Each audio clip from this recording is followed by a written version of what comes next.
Halo semuanya, Assalamualaikum warahmatullahi wabarakatuh. Selamat pagi semuanya. Sekarang udah tepat pukul 9, jadi aku akan mulai di sini semuanya. Halo, selamat bergabung nih untuk teman-teman semua pada acara IT Talks yang diadakan oleh pemimpin.id berkolaborasi dengan Paragon Corporation. Nah, eh, wow, ini udah rame banget di chat. Kebetulan aku dari tadi menyimak ya di kolom chat ini, seneng banget ngelihat teman-teman yang super antusias. Halo, selamat pagi. Boleh banget absen dulu di kolom chatnya kayak, halo, mungkin boleh nyebutin lagi pada posisi di mana nih, lagi di kota mana. Saya kemarin aku lihat di grup juga udah rame banget ya, kayak mencari temannya yang satu kota gitu. Wah, seru banget sih semua teman-teman di sini gitu. Nah, oke, good morning semuanya. Dari Jakarta hujan, oke, dari Tangerang, Palembang, Ternate, wow. Makassar, wah ini benar-benar dari seluruh bagian di Indonesia ya. Oke, oke. Jadi selamat pagi semuanya, karena masih pagi aku mau sampaikan salam semangat buat teman-teman semua. Ini teman-teman keren banget sih, karena kemarin waktu daftar acaranya pasti udah lihat lah ya, kalau oh acaranya pagi jam 9, mungkin karena Sabtu weekend, tapi teman-teman kayak masih semangat gitu. Jadi akunya juga ikut semangat nih buat buat nge-MC hari ini. Nah, mungkin sambil nunggu teman-teman yang lain, aku boleh lah ya kenalan dulu nih sama teman-teman. Halo semuanya, kenalin, nama aku Zerlin. Di sini aku akan menemani teman-teman hari ini sebagai MC hari ini. Selain nanti akan ada dua speaker yang keren, nanti juga akan ada moderator yang akan turut menemani teman-teman dan meramaikan acara ini juga. Nah, kenalin aku Zerlin dari Pemimpin Indonesia. Eh, dan sekaligus mungkin kalau di sini ada teman-teman yang peserta dari Paragon Hackathon Competition, mungkin udah familiar juga sama aku karena aku bantu sebagai LO juga. Jadi halo, ketemu lagi kita di sini gitu. Nah, mungkin aku boleh cerita dikit kalau ada yang belum tahu pemimpin Indonesia itu apa. Nah, basically kita adalah sosial startup yang bergerak untuk menciptakan ekosistem kepemimpinan di Indonesia nih. Nah, seperti yang kalian tahu juga, kali ini pemimpin Indonesia sedang bekerja sama dengan Paragon Corporation menyelenggarakan kompetisi Paragon Hackathon Competition. Nah, jadi kalau teman-teman notice, acara hari ini tuh IT Talks by Paragon Hackathon Competition. Nah, jadi IT Talks ini adalah salah satu rangkaian acara dari diadakannya Paragon Hackathon Competition. Nah, jadi mungkin yang datang hari ini bukan cuman peserta Paragon Hackathon Competition aja, tapi juga teman-teman lain yang emang kemarin tertarik ya lihat posternya, habis itu kayak, wah speakernya keren nih, judulnya keren, aku juga pengen belajar, misalnya kayak gitu. Oke, jadi karena di sini aku lihat rame banget, kemarin di grup juga jumlahnya udah ratusan. Eh, aku harap semuanya bakal join sih di sini. Saya kemarin sampai 2 grup loh teman-teman kita bikinnya karena banyak banget ini pesertanya yang daftar. Keren. Nah, em, mungkin sambil nunggu ya teman-teman yang lain join, boleh dong aku pengen tahu teman-teman hari ini harapannya atau ekspektasinya akan belajar apa sih? Mungkin ngelihat judulnya kemarin waktu daftar kayak judulnya A Beginner's Guide to IT World. Nah, terus kayak di bayangan teman-teman tuh, oh aku pengen dapat insight tentang ini nih, tentang ini gitu. Boleh dong di-share di kolom chat kalian pengen belajar tentang apa hari ini?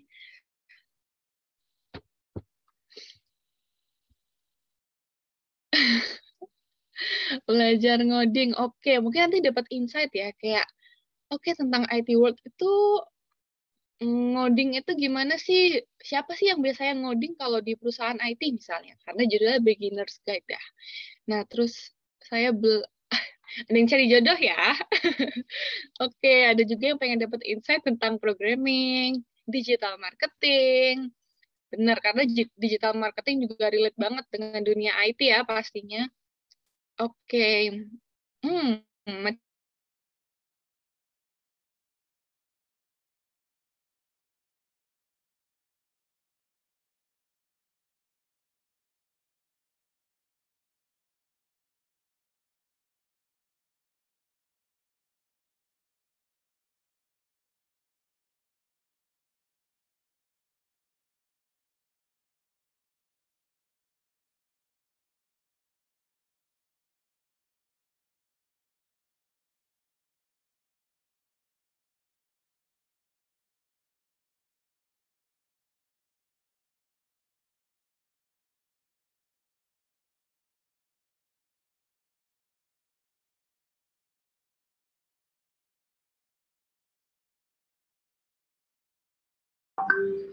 Halo teman-teman semuanya. Suaraku jelas nggak ya? Teman-teman panitia? Halo? Jelas Kak? Oke, jelas. Oke, nice banget. Terima kasih. Kayaknya lagi ada kendala dari teman kita. MC-nya, jadi mungkin aku akan ambil alih ya. Mungkin untuk sebelumnya kita mulai akan ada pemutaran video dulu dari Paragon. Boleh teman-teman panitia silakan diputerin dulu videonya.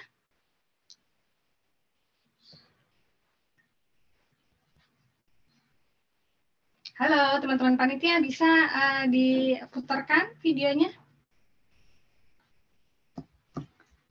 Halo. Oke, mungkin masih loading kali ya Kak Sari. Halo Bentar ya Kak Sari, teman-teman ya. pagi. Oke, oh Zerlin udah datang lagi. Iya, maaf ya Kak. Oke.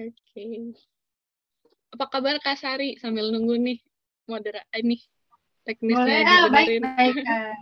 Alhamdulillah sehat di sini Jakarta hujan dari pagi ya.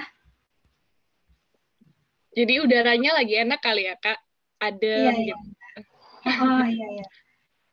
Pengennya sih senang banget karena harusnya dalam kondisi begini tuh kan biasanya kita kan pengennya tiduran ya, tapi teman-teman di sini udah meluangkan waktu untuk belajar bareng nih saat ini dan kita sudah sampai berapa nih, hampir 400 orang di sini. Jadi tepuk tangan dulu dong buat kita. Jadi aku appreciate banget buat teman-teman yang masih semangat karena hari Sabtu pagi hujan lagi ya, mau meluangkan waktu untuk belajar bersama Pak Sanika Gali dan Mbak Tesi Fatia Adam.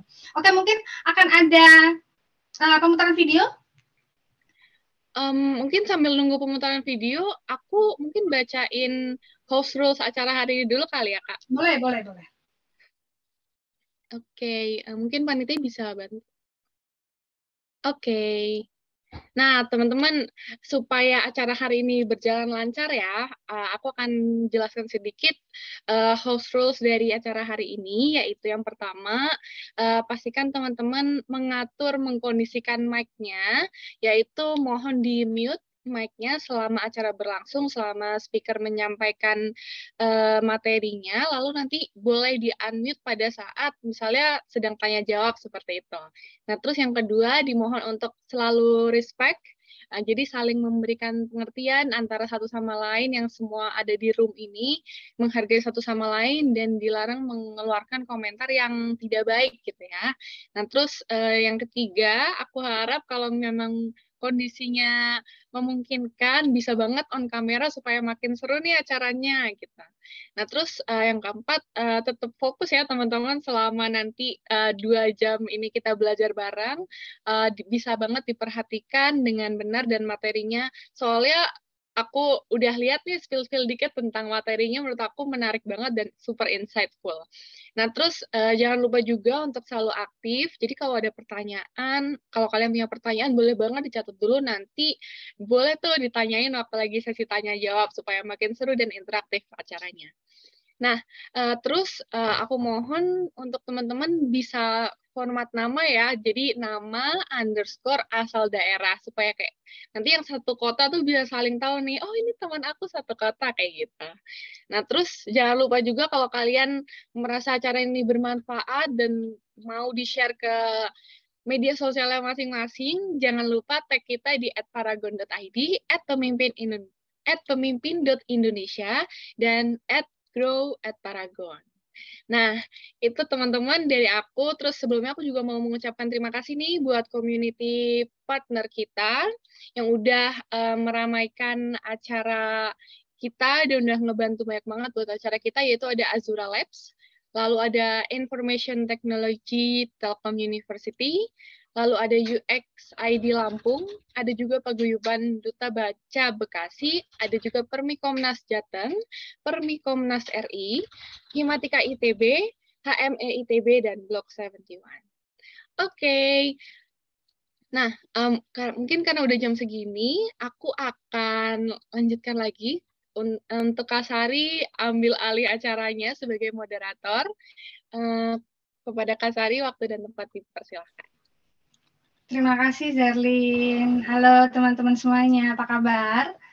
Semoga semuanya sehat ya. Oh my God, kita udah ada 436 orang yang ada di sini. Aku ada deg-degan nih. Kayaknya ini paling banyak yang pernah aku MC-in. Oke, anyway, kita hari ini akan belajar tentang gimana sih caranya kita beginner's guide di dunia IT. Jadi teman-teman yang tertarik pengen masuk ke dunia IT meskipun background-nya bukan IT atau ya syukur-syukur memang udah IT ya kayak gitu. Jadi gimana sih caranya, apa sih guide-nya yang harus dilakukan. Tapi sebelumnya aku mau menyambut dulu ada Pak Sandika. Halo Kak Sandika. Halo. Halo. Mbak Sari. Sudah ada. Halo. Oh my God. I'm so excited. Aku semalam nggak bisa tidur loh. Waduh. Serius. I'm so excited. Ada Pak Sandi kabar, di Mbak sini. Sari? Sehat? Sehat. Alhamdulillah. Sehat. Dengan ada juga Kak Tesi Fatia ya. Kita. Oke. Halo Kak Tesi. Oke. Nah, kita semua sudah berkumpul di sini. Teman-teman. Aku sebenarnya agak tahan nafas di sini karena sudah semakin banyak banget orangnya. Semakin lama 450. Oh my God. Apalagi tembus 500, lanjut part 2 ya. Oke. Nah, sebelum kita mulai, aku mau ngasih opening dulu ya. Halo teman-teman. Kenalin, aku Sari. Aku saat ini bekerja sebagai Indonesia Community Manager dari salah satu startup yang berbasis di Amerika, yaitu Showcase.com. Di sini aku sangat bersyukur sekali dikasih kehormatan untuk membawakan acara ini sebagai moderator. Kita akan ngobrol bersama Kak Sandika Gali dengan Kak Tesi juga. Kita akan ngobrolin nih.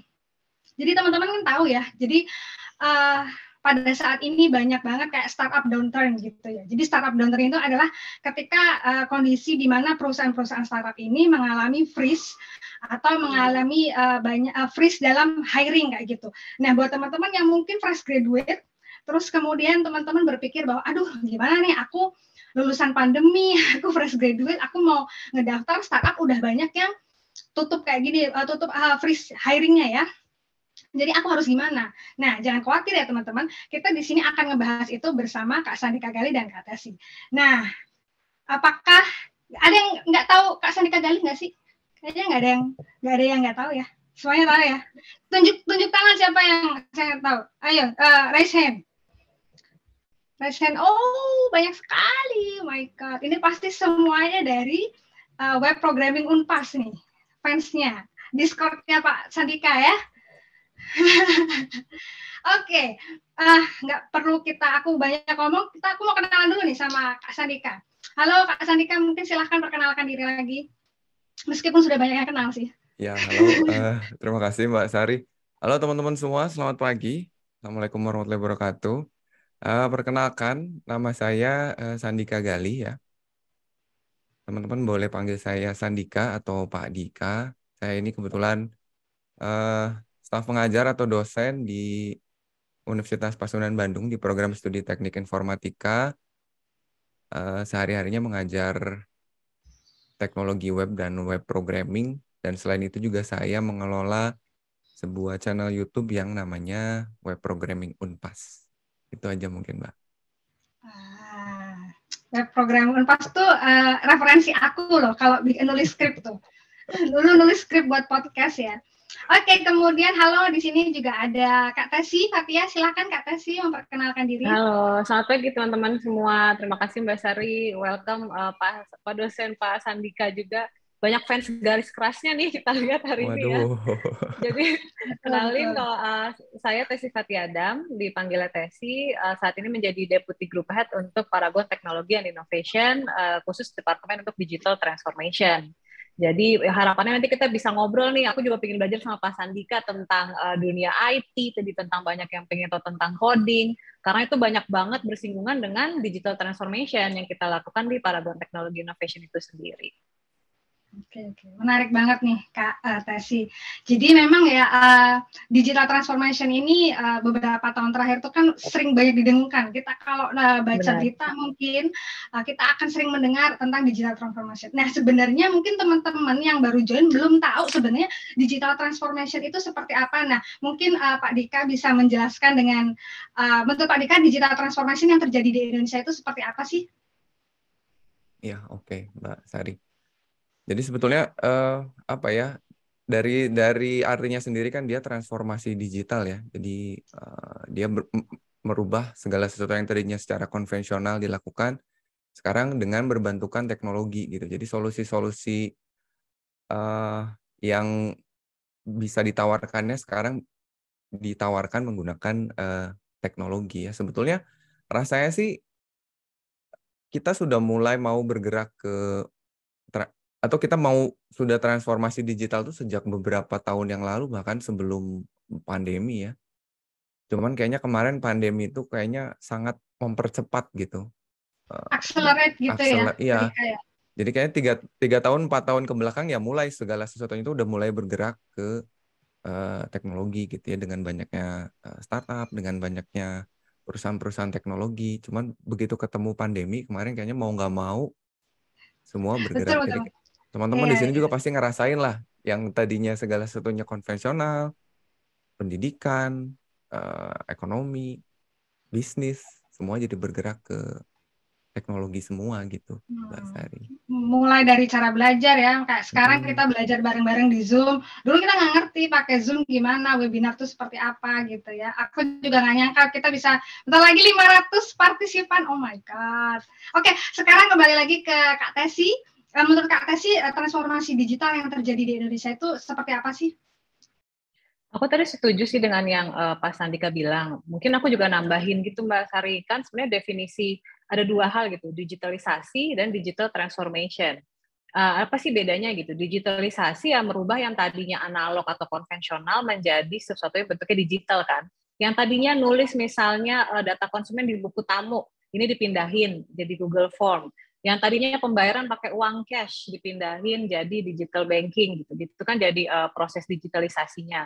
Digital transformation yang lebih luasnya lagi. In a company way, kita melihatnya bagaimana kita bisa membuat satu ekosistem besar, Mbak Sari, yang kemudian bisa impactful jadinya, merubah secara total perilaku konsumen, kemudian juga memberikan impact ke company, surely ya dari sisi revenue-nya, dari sisi company image-nya juga, dan dari sisi at the end merubah perilaku konsumen gitu. Jadi yang tadinya melakukan semuanya serba manual, jadi sangat terbantu dengan ada si digital experience-nya ini, ada proses digitalnya gitu. Dan tadi benar banget sih, karena sebenarnya itu sudah terjadi dari 10 tahun lalu gitu kayaknya ya. Mulai dari kemunculan sosial media, sebenarnya itu kan part of digital transformation. Lalu kemudian munculnya e-commerce, di mana ada perubahan tempat orang untuk membeli barang yang tadinya dari pasar atau toko offline, jadi kemudian pindah ke cara online lewat e-commerce. Kemudian dengan ada lahirnya super app, ya kita tahu misalnya Gojek dan Traveloka yang giving a very ultimate delightful consumer experience gitu jadinya sih. Dan apalagi sekarang karena pandemi, kayak orang tua saya yang tadinya handphone cuma ada WhatsApp, sekarang dipaksa untuk bisa install Zoom karena dia mau ikutan seminar di kantor. Anak saya yang tadinya nggak megang gadget, terpaksa harus bisa megang gadget, bahkan mau operasikan sendiri, mau join Zoom kelasnya juga gitu. So it's really changing karena pandemi ini. Gitu.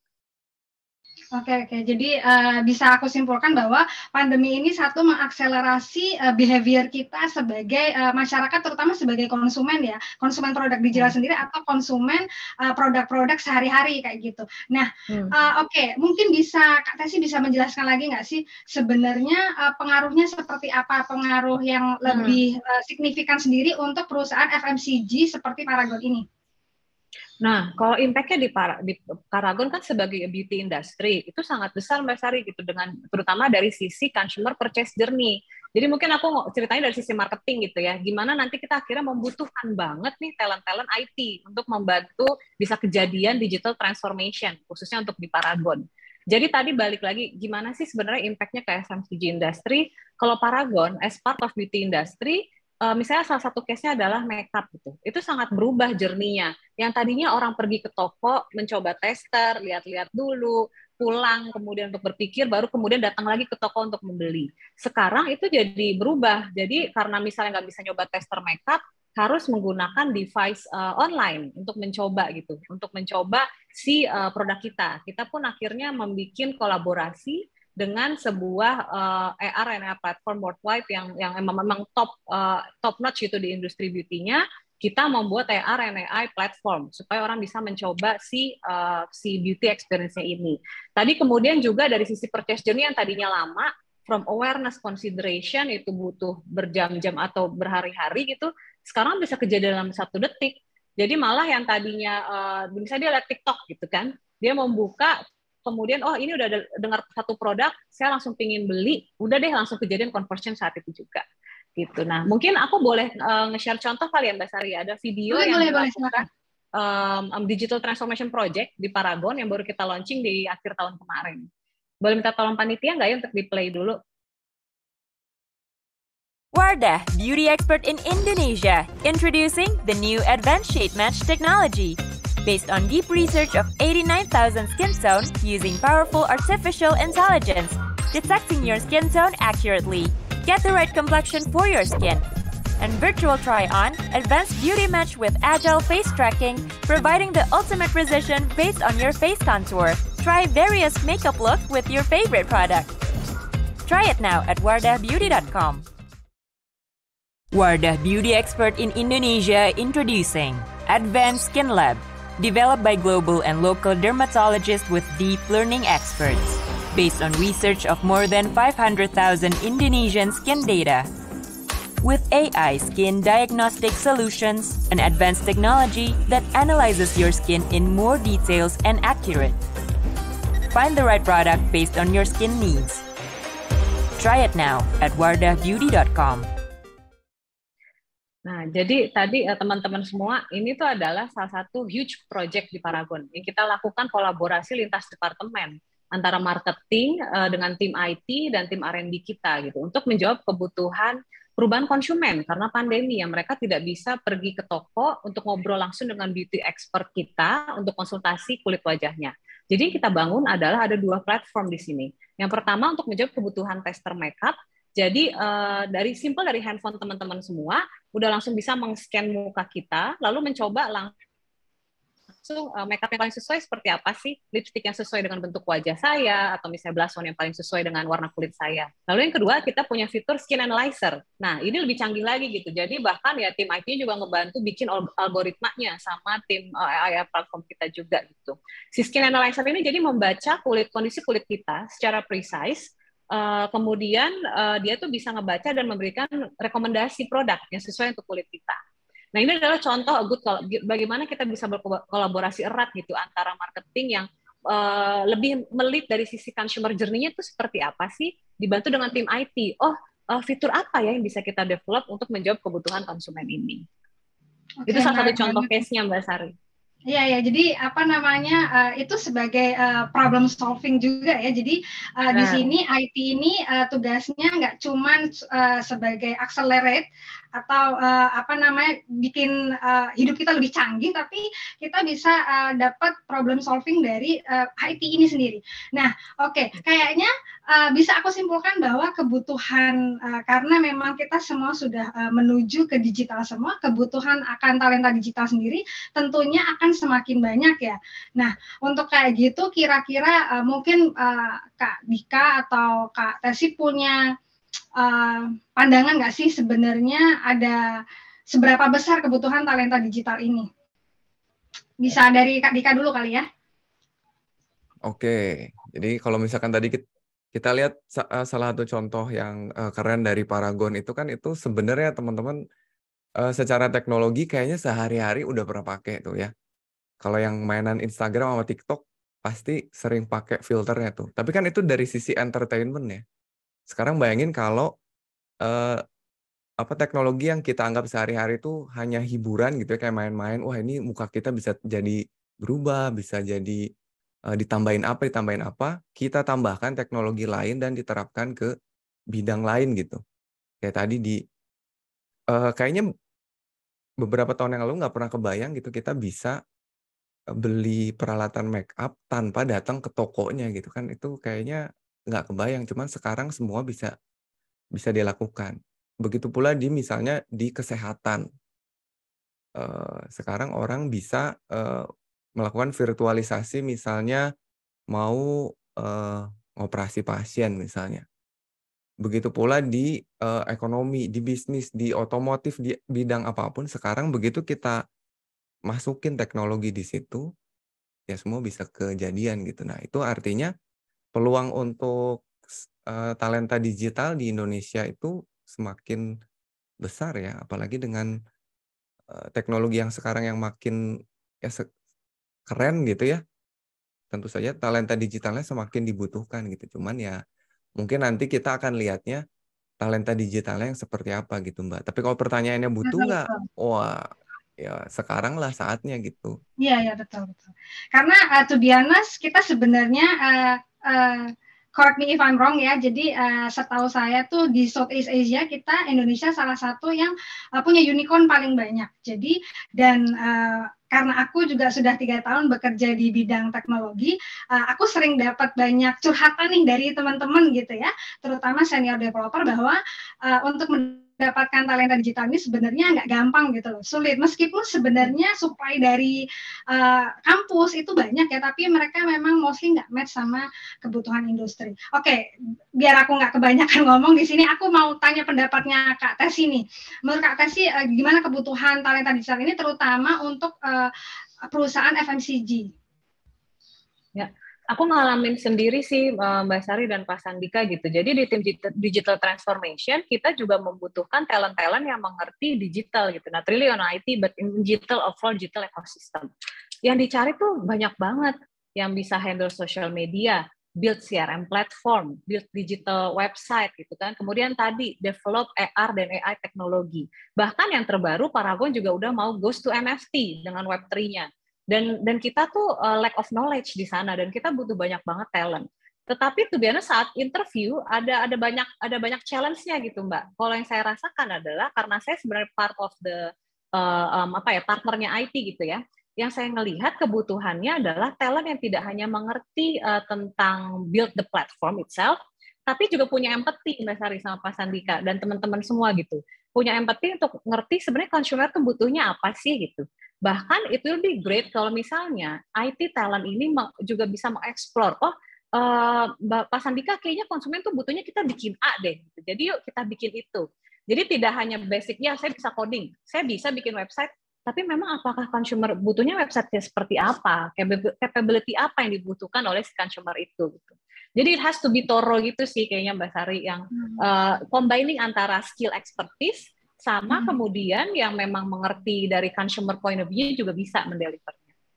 Iya, jadi bisa disimpulkan bahwa kebutuhannya tuh nggak cuma hard skill ya, tapi juga ada skill-skill soft skill yang mungkin bisa membuat kita lebih mengerti sebenarnya problem yang dihadapi masyarakat atau problem yang akan kita solve itu seperti apa, kayak gitu ya. Oke. Ya. Nah, sebelumnya teman-teman, sebelum kita diskusi, mungkin udah ada pertanyaan nih, bisa drop di kolom komentar ya. Nanti kita akan bacakan di setelah sesi ini selesai. Oke, di sesi Q&A nanti akan dijawab langsung oleh Pak Dika dan Kak Tesi.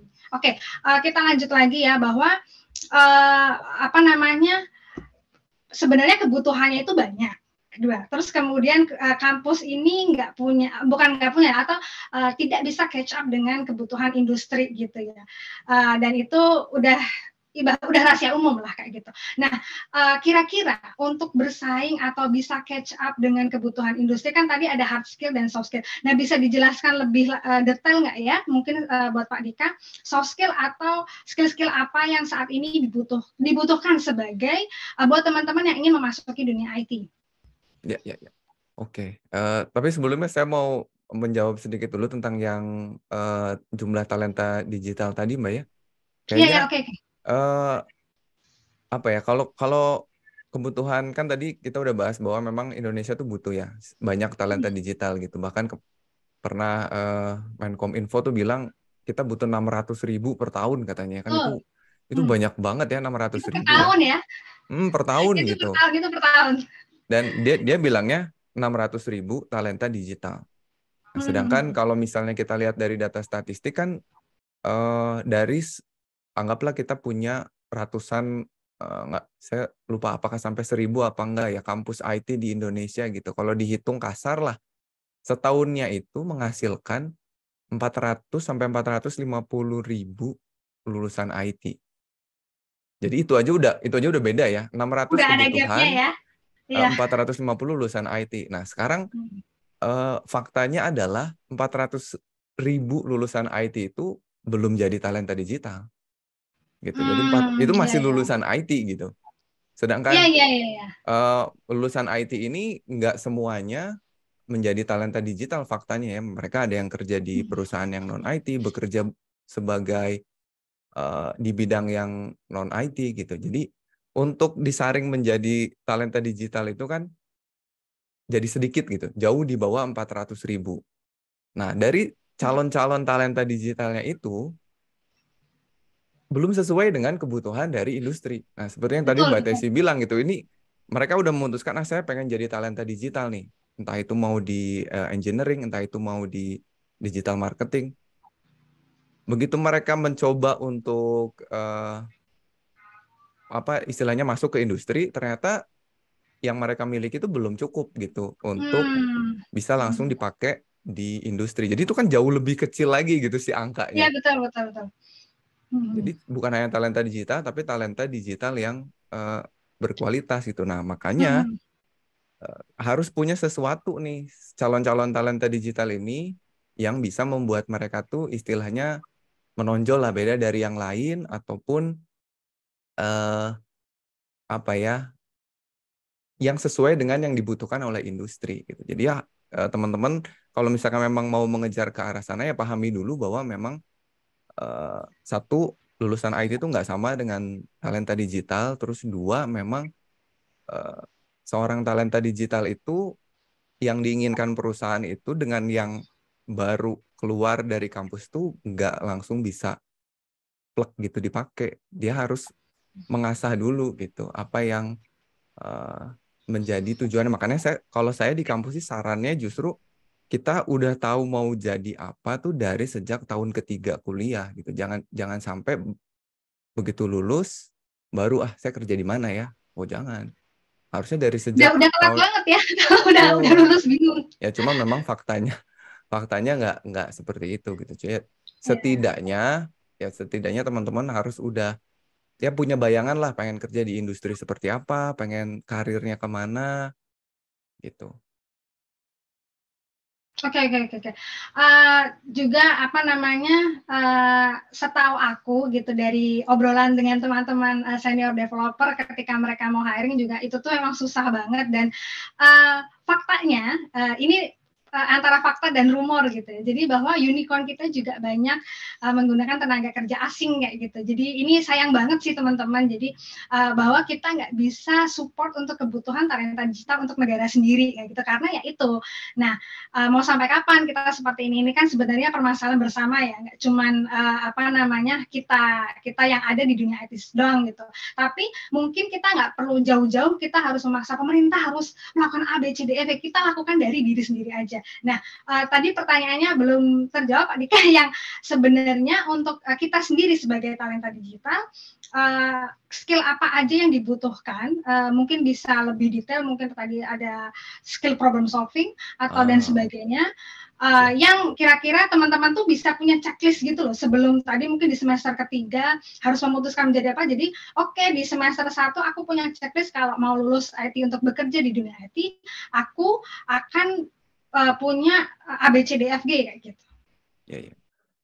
Sebenarnya kalau tadi kan kita lihatnya ada dua ya, ada hard skill, ada soft skill ya. Kalau hard skill kan jelas itu skill teknis yang harus dibutuhkan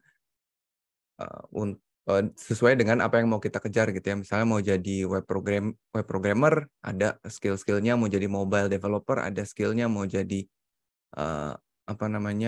game developer juga itu ada skillnya. Cuman dari semuanya itu sebenarnya menurut saya tuh ada beberapa skill soft skill ya yang dibutuhin. Yang salah satunya tadi disebut sama Mbak Tesi, itu yang paling penting itu yang empati ya. Jadi sebagai seorang developer tuh harus punya empati gitu, karena nanti kalau misalnya kita nggak punya empati, kita tuh jadi tukang aja. Kita tuh cuman ngerjain apa yang disuruh sama orang lain gitu, sama stakeholdernya. Nah, dengan kita memiliki empati, kita bisa menempatkan diri kita di posisi dari usernya. Kita tahu nih, oh kayaknya solusi. Kita bisa menawarkan juga solusinya kira-kira seperti ini. Kalau misalkan disuruhnya A, ternyata A itu menurut kita kurang sesuai, kita juga bisa ngasih solusi. Jadi nggak nurut aja, disuruh A, oke, disuruh B, oke. Itu mah kita jadi tukang aja. Terus yang kedua ada grit ya. Jadi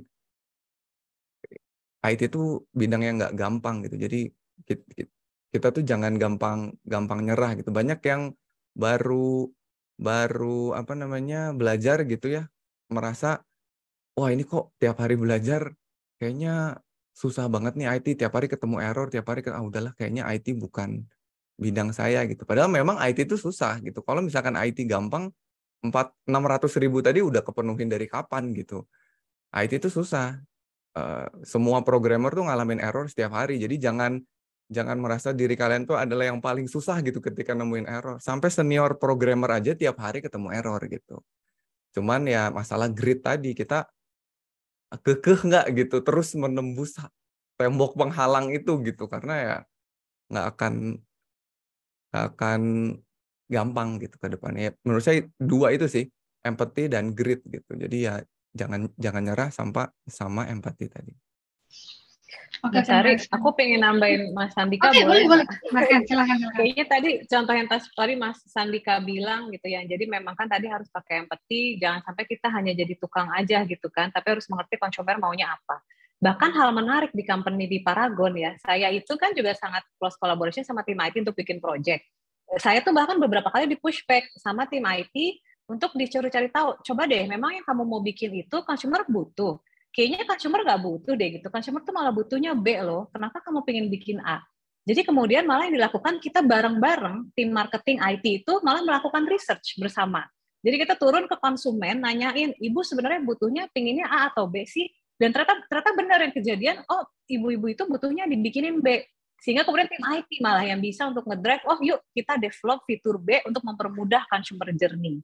Jadi it's a fun fact juga gitu jadinya. Kayaknya nambahin Mas Sandika, kita tuh butuh ada pemahaman tentang yang design thinking gitu kan. Design thinking adalah back to consumer butuhnya apa.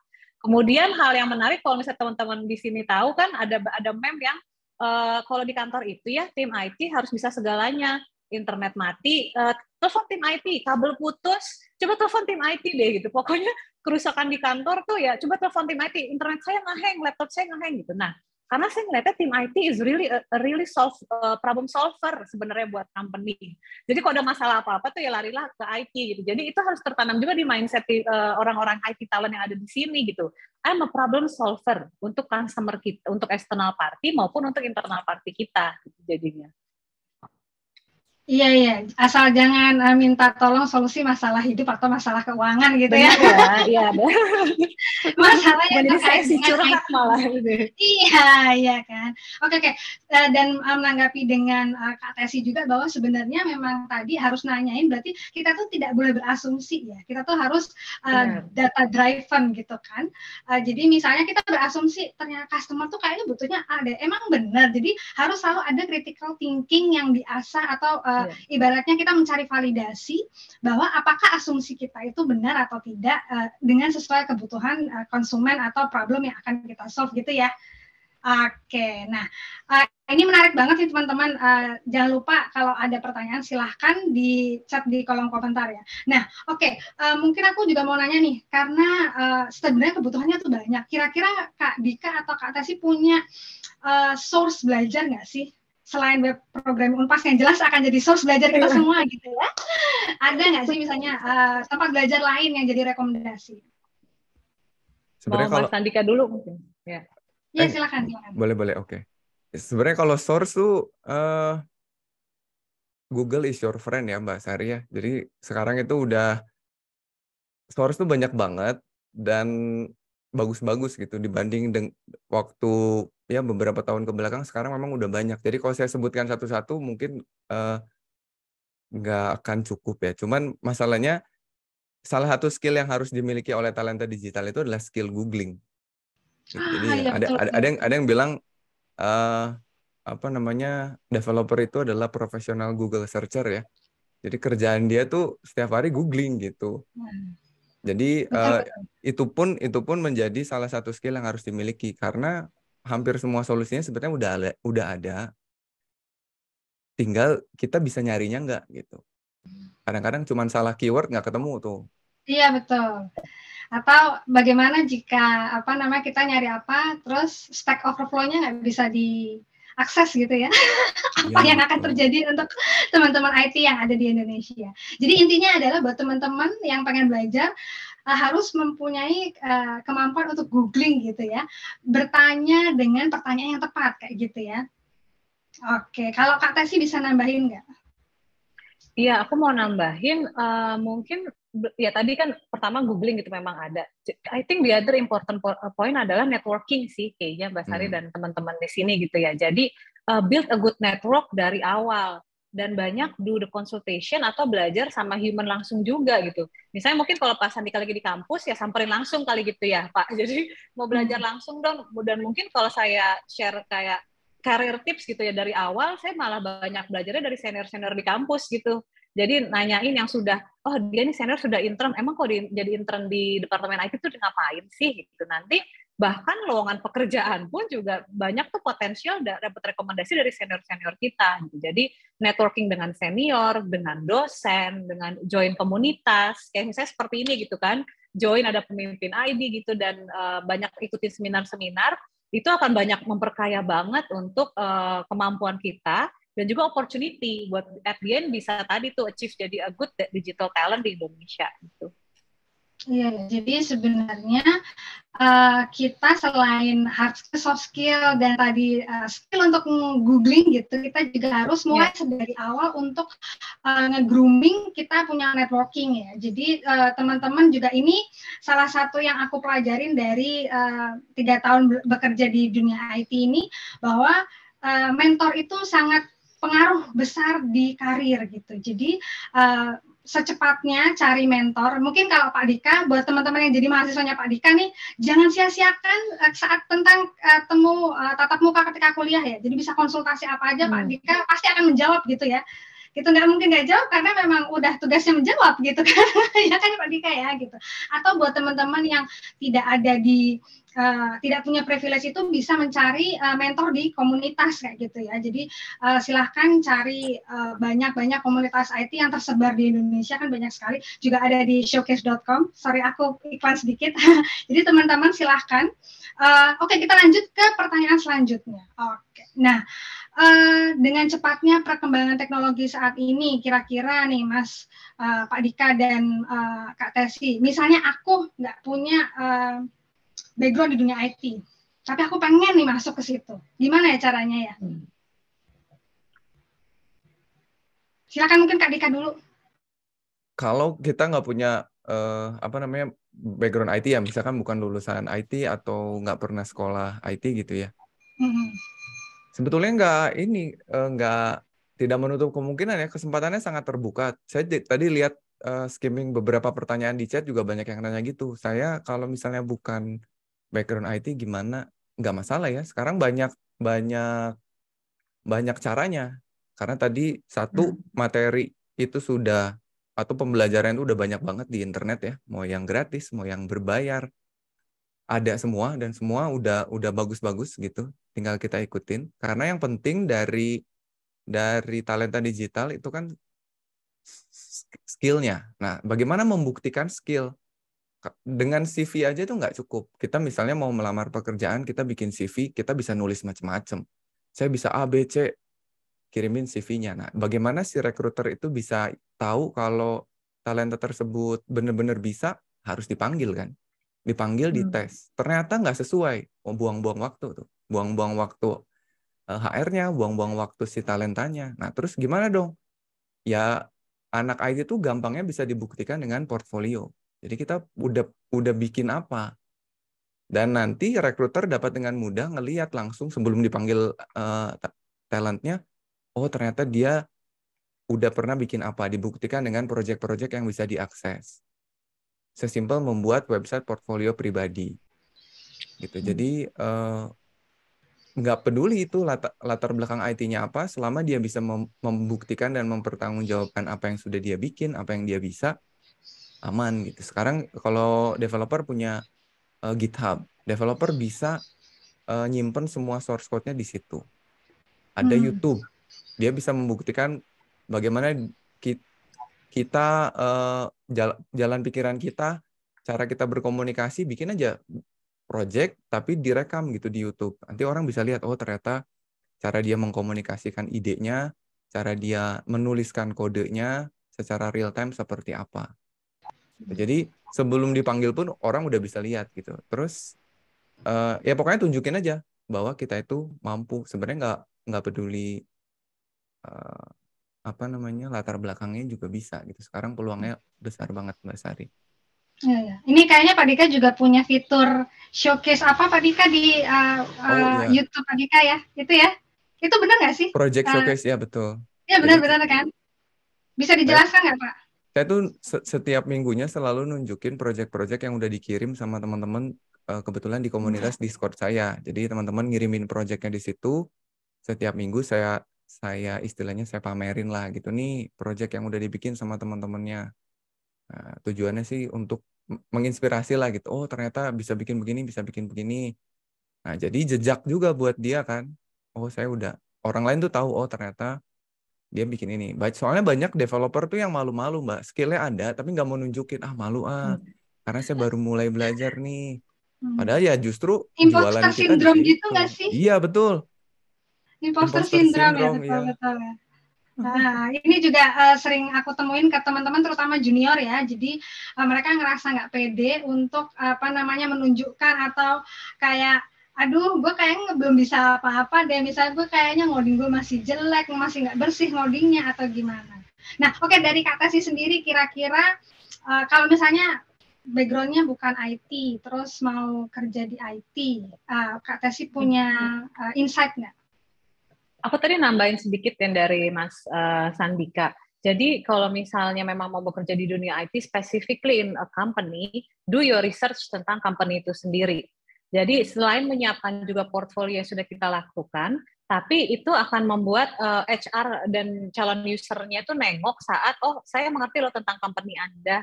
Misalnya yang mau apply ke company-nya Mbak Sari, showcase gitu tadi misalnya. Ya dicari tahu dulu ini company tentang apa, dan mungkin juga agak berpikir konsumennya siapa sih, dan apa yang saya bisa bantu. Jadi dari awal tuh sudah terlihat gitu, oh saya tuh bisa berkontribusi apa sebenarnya. Walaupun misalnya saya nggak bisa coding tadi, tapi kita itu I think ya again it's not really a big issue karena memang bisa jadi thinkernya gitu kita di dalam, memang ada specific person yang bisa coding, ada dibutuhkan talent IT yang menjadi thinker yang memikir strategik untuk jawab si kebutuhan konsumennya seperti apa gitu. Terus tadi yang menarik untuk anak-anak sekarang tuh malah kurang pede gitu misalnya menunjukkan talentanya dia. Padahal kita kalau lihat di internal company, kita sangat haus banget pendapat dari anak-anak masa sekarang.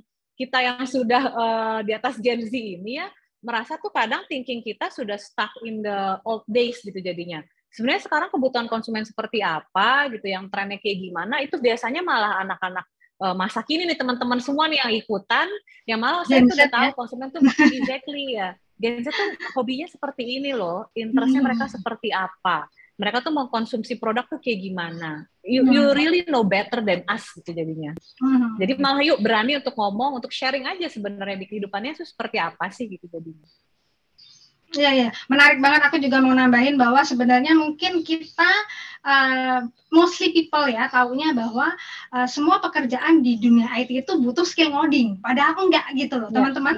Jadi penelitian dari Glassdoor, 40% pekerjaan di dunia IT ini tidak membutuhkan skill ngoding. Jadi sebenarnya ini peluangnya sangat terbuka lebar buat teman-teman yang mungkin seperti Mbak Tesi ya, tidak punya skill ngoding tapi bisa support di bagian marketing, ini juga sangat dibutuhkan gitu kan. Atau seperti saya gitu, aku juga nggak bisa ngoding gitu, tapi aku bekerja di sisi komunikasi kayak gitu. Jadi ini dibutuhkan. Bahkan CEO sendiri itu mereka biasanya mereka lebih general ya, nggak cuma ngurusin tentang produk atau codingan sendiri, mereka juga ngurusin bagaimana nyari funding, bagaimana manage team kayak gitu. Ini adalah sebenarnya skill-skill yang bisa dimasukin buat teman-teman yang memang tidak punya background IT sebelumnya gitu, atau strength-nya memang bukan di ngodingnya gitu. Jadi terutama untuk perempuan gitu, jadi jangan takut, nggak usah minder kalau mau masuk ke dunia IT. Misalnya aduh IT tuh kayaknya gue nggak bakal ngerti deh karena banyak cowok, jadi udah jiper sendiri kalau cewek kan gitu ya. Jiper sendiri kalau udah kebanyakan cowok, aduh ngeri gitu. Sebenarnya nggak apa-apa. Jadi biasanya di dunia IT yang dari aku pribadi yang aku suka, karena dunia IT sendiri kita tuh tidak memandang kayak gitu ya, kayak gender atau tidak memandang tentang usia atau apa, everything welcome untuk bekerja atau berkontribusi di IT. Nah, oke, pertanyaan terakhir nih dari aku. Sebenarnya tadi kan kita udah ngomongin semakin banyak dan Kak Tesi udah ngobrolin bahwa sebenarnya Gen Z ini lebih ngerti nih kebutuhan atau ibaratnya quote and quote tantangan masa kini gitu loh. Nah, kira-kira mungkin tapi kita ambil dari sisi yang lebih ini ya, buat kita kan udah terjun sebelumnya di dunia IT kayak gitu. Kira-kira apa sih tantangan yang bakal dihadapin untuk teman-teman yang terutama fresh graduate yang lulusan pandemi ini ketika akan berkarir di dalam dunia IT? Jadi tantangannya seperti apa? Kak Dika dulu kali ya. Ya. Untuk para ini ya, para yang baru mau masuk nih ya ceritanya ya. Sebenarnya kalau tantangannya ya banyak ya tantangannya. Yang pertama, kalau misalnya kalian lulusan IT itu sadari dulu ya, pahami bahwa gap antara lulusan dan kebutuhan industri itu pasti selalu ada gitu ya. Nah, itu tinggal gimana kita mempersempit gapnya itu. Jadi kalau misalnya sebenarnya idealnya kan begitu kita lulus itu langsung bisa diserap oleh para penerima kerja gitu ya, para pengguna lulusan. Cuman pahami dulu pasti ada gap. Nah, jadi saran saya yang pertama sih jangan terburu-buru dulu ya. Kita lihat skill kita dan skill yang dibutuhkan tuh seperti apa, terus kita persempit gapnya. Jadi jangan terburu-buru dulu gitu ya. Nah, kalau misalnya tantangan yang kedua ya, itu memang faktanya kalau khususnya di negara kita tuh menurut saya ini Mbak Sari, pemerataan ya. Jadi pemerataan talenta digital itu karena kita masih sayangnya itu masih berpusat di kota-kota Jakarta ya. besar lah ya, Iya. di Pulau Jawa lah gitu Pulau istilahnya. Jawa Jadi betul. walaupun memang sekarang peluangnya untuk mahasiswa-mahasiswa IT itu sangat terbuka karena kita punya yang namanya Merdeka Belajar tuh sekarang. Jadi kalau yang masih kuliah, saran saya sih manfaatin ya supaya kita bisa kolaborasi dengan teman-teman dari seluruh Indonesia gitu. Justru si pemerataan ini kan tantangan ya. Tapi dengan adanya percepatan digitalisasi teknologi tadi itu bisa kita atasi gitu. Jadi jangan kadang-kadang teman-teman yang di kota-kota bukan di kota-kota besar tuh udah Pak di kota kita mah begini-begini. Jadi jangan dulu Insecure. ya nggak apa-apa, justru manfaatin si digitalisasi teknologi tadi. Jadi menurut saya yang terasa tantangannya itu sih gimana Betul, caranya bisa kita Setuju. selevel gitu sama teman-teman yang ada di kota-kota besar. Iya. Kita paling nggak jangan jauh-jauh selevel sama bersaing dengan talenta digital dari luar negeri ya. Selevel sama teman-teman di Jakarta aja. Ini sorry to say, tapi memang ini yang terjadi ketika aku menghadapi dulu di Diptek juga seperti itu. Jadi aku sedikit cerita bahwa kita sempat datang ke kota-kota kecil untuk tanya sebenarnya perkembangan IT seperti apa. Tapi memang sangat disayangkan bahwa nggak usah jauh-jauh kita mikir bersaing dengan talenta global gitu, bersaing dengan Jakarta aja sulit banget gitu. Jadi mungkin ini bisa jadi insight menarik buat teman-teman ya. Tapi tetap aja jangan minder gitu ya. Kita harus terus belajar dan aku rasa pasti banyak hidden gem yang ada di talenta digital, hidden gem yang ada di daerah-daerah sih. Nah, kalau Kak Tasya sendiri, menurut Kak Tasya gimana nih? Tantangannya itu seperti apa? Tadi selain, kalau aku sih meng-highlight dua juga gitu. Ada it's a world competition, di mana capability skill kita juga di compare sama talent-talent yang dari luar sana, bahkan yang kemudian bekerja untuk company di Indonesia.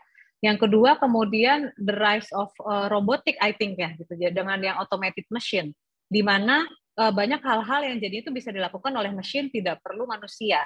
Nah, I think critical buat kita adalah gimana kita bukan hanya menjadi eksekutor, yang penting kayak jadi robot aja gitu, membuat sesuatu hal, tetapi malah jadi thinkernya. Itu yang membedakan, differentiate us dengan si robot tadi yang punya machine learning tadi, capability. The originality thinking itu tetap ada di kita, di human.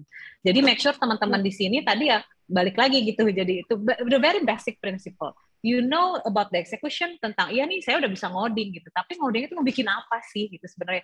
Kenapa harus mengcoding sesuatu? Humannya memang butuhnya seperti apa gitu. Jadi mikirin dari sisi long termnya, dari sisi consumer needs-nya itu juga gitu jadinya sih kalau yang aku lihat.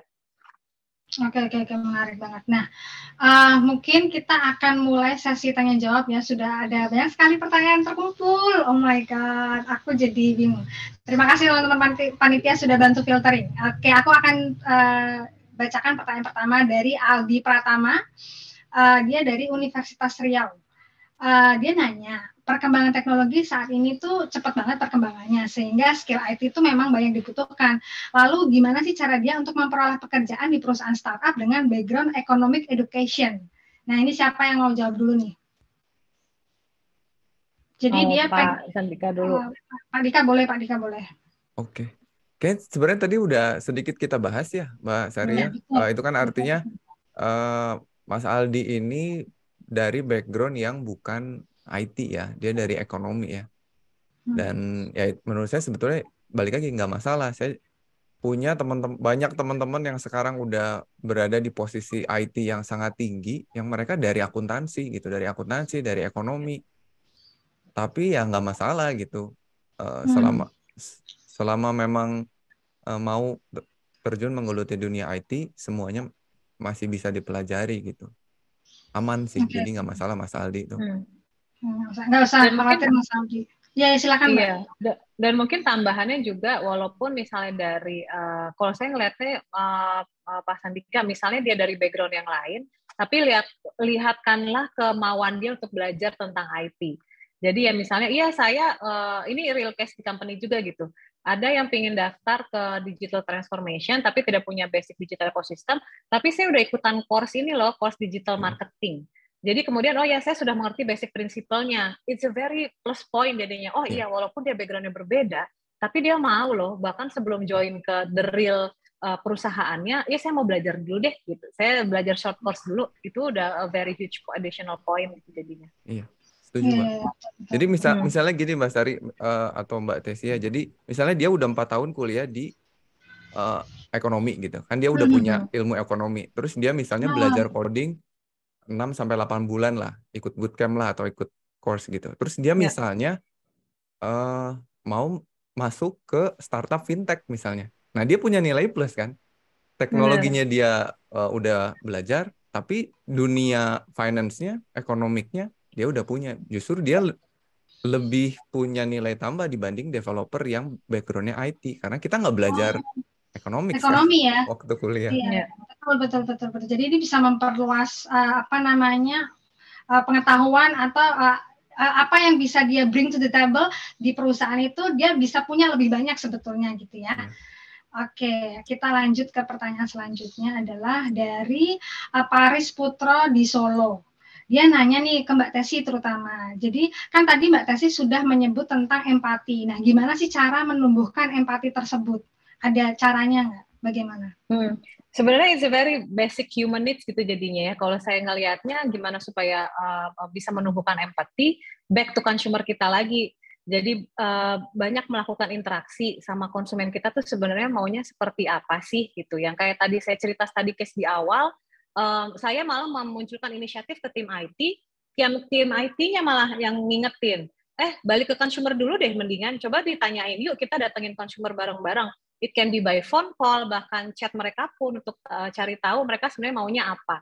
Itu kan sudah menumbuhkan empati. Oh ternyata Mbak Sari itu tuh punya isu di A loh, jadi kita harus jawabnya dengan bikin platform A instead of B gitu. Jadi malah itu tadi banyakin ngobrol sama orang dan mungkin ngobrol jangan cuma sesama IT talent nih jadinya. Jadi kan malah fokus ke IT, malah ya itu tadi banyakin ngobrol sama di luar IT talent, banyakin ngobrol sama konsumen atau sama expert di bidang lain, misalnya ngobrol sama di tim marketing juga, jadi dapat a holistic point of view dari situ. Oke. Pak Dika mungkin mau nambahin? Kalau dari saya sih, ya memang apa ya, kadang-kadang nggak tahu stigma, nggak tahu fakta gitu ya, kadang-kadang orang IT itu kan apa ya, introvert gitu ya kebanyakannya, kayak ngobrol tuh agak susah. Tapi coba minimal tempatkan diri kita sebagai, misalnya kita disuruh bikin sebuah solusi teknologi lah, mau itu software, mau itu apapun, coba tempatkan diri kita di sisi usernya dulu gitu. Jadi kalau misalnya punya kesempatan berkomunikasi dengan usernya itu bagus, tapi kalau enggak, coba dianggap diri kita sebagai user. Kira-kira kalau kita pakai, kita butuhnya apa gitu, nggak cuma jadi yang bikinnya, tapi yang akan pakainya. Betul. Ini istilahnya juga, correct me if I'm wrong, itu dog feeding kalau nggak salah ya. Jadi kita menggunakan produk kita sendiri gitu. Kira-kira ini udah oke nggak? Misalnya kita udah develop produk nih, dengan asumsi kita bahwa konsumen akan butuhnya gitu. Kita coba dulu nih, bener nggak sih kayak gitu. Oke, mungkin aku mau coba tanya buat teman-teman yang pengen open mic, bisa ngobrol langsung ke Pak Dika. Silahkan siapa yang mau open mic. Teman-teman panitia mungkin bisa bantu untuk open mic-nya ya. Ada yang mau nggak? Oke, dari Kak Farhan, silakan Kak Farhan. Ya, halo. Ada suaranya? Ada. Izin bertanya ya Pak. Saya kan lulusan SMK dari 2021. Saya pernah bekerja jadi web developer full stack di sebuah perusahaan yang nggak ada background IT ya. Jadi, tapi mereka pingin digitalisasi lah itu. Nah, di situ tuh karena mereka tidak mengerti IT itu apa, akhirnya saya jelaskan lah bahwa IT itu perlu tim, perlu ini, perlu itu gitu. Tapi mereka tuh kayak nggak terima gitu, kayak IT mah gampang, gini aja lah gitu aja, cuma bikin ini, cuma bikin itu. Terus saya mikir, karena saya belum punya pengalaman dalam bidang pekerjaan, pertama kali kerja juga, akhirnya saya di situ harus menempatkan posisi saya dong, kayak saya harus menerima dulu lah gitu. Ya udah, akhirnya saya bekerja setelah sekitar 9 bulan saya bekerja. Karena company-nya tidak mau berkembang, tapi mereka memaksakan untuk digitalisasi, akhirnya bubar Pak gitu ya. perusahaannya bubar. Nah, apakah ada tips gak sih buat company yang emang pengen digitalisasi tapi mereka tuh nggak ngerti gitu?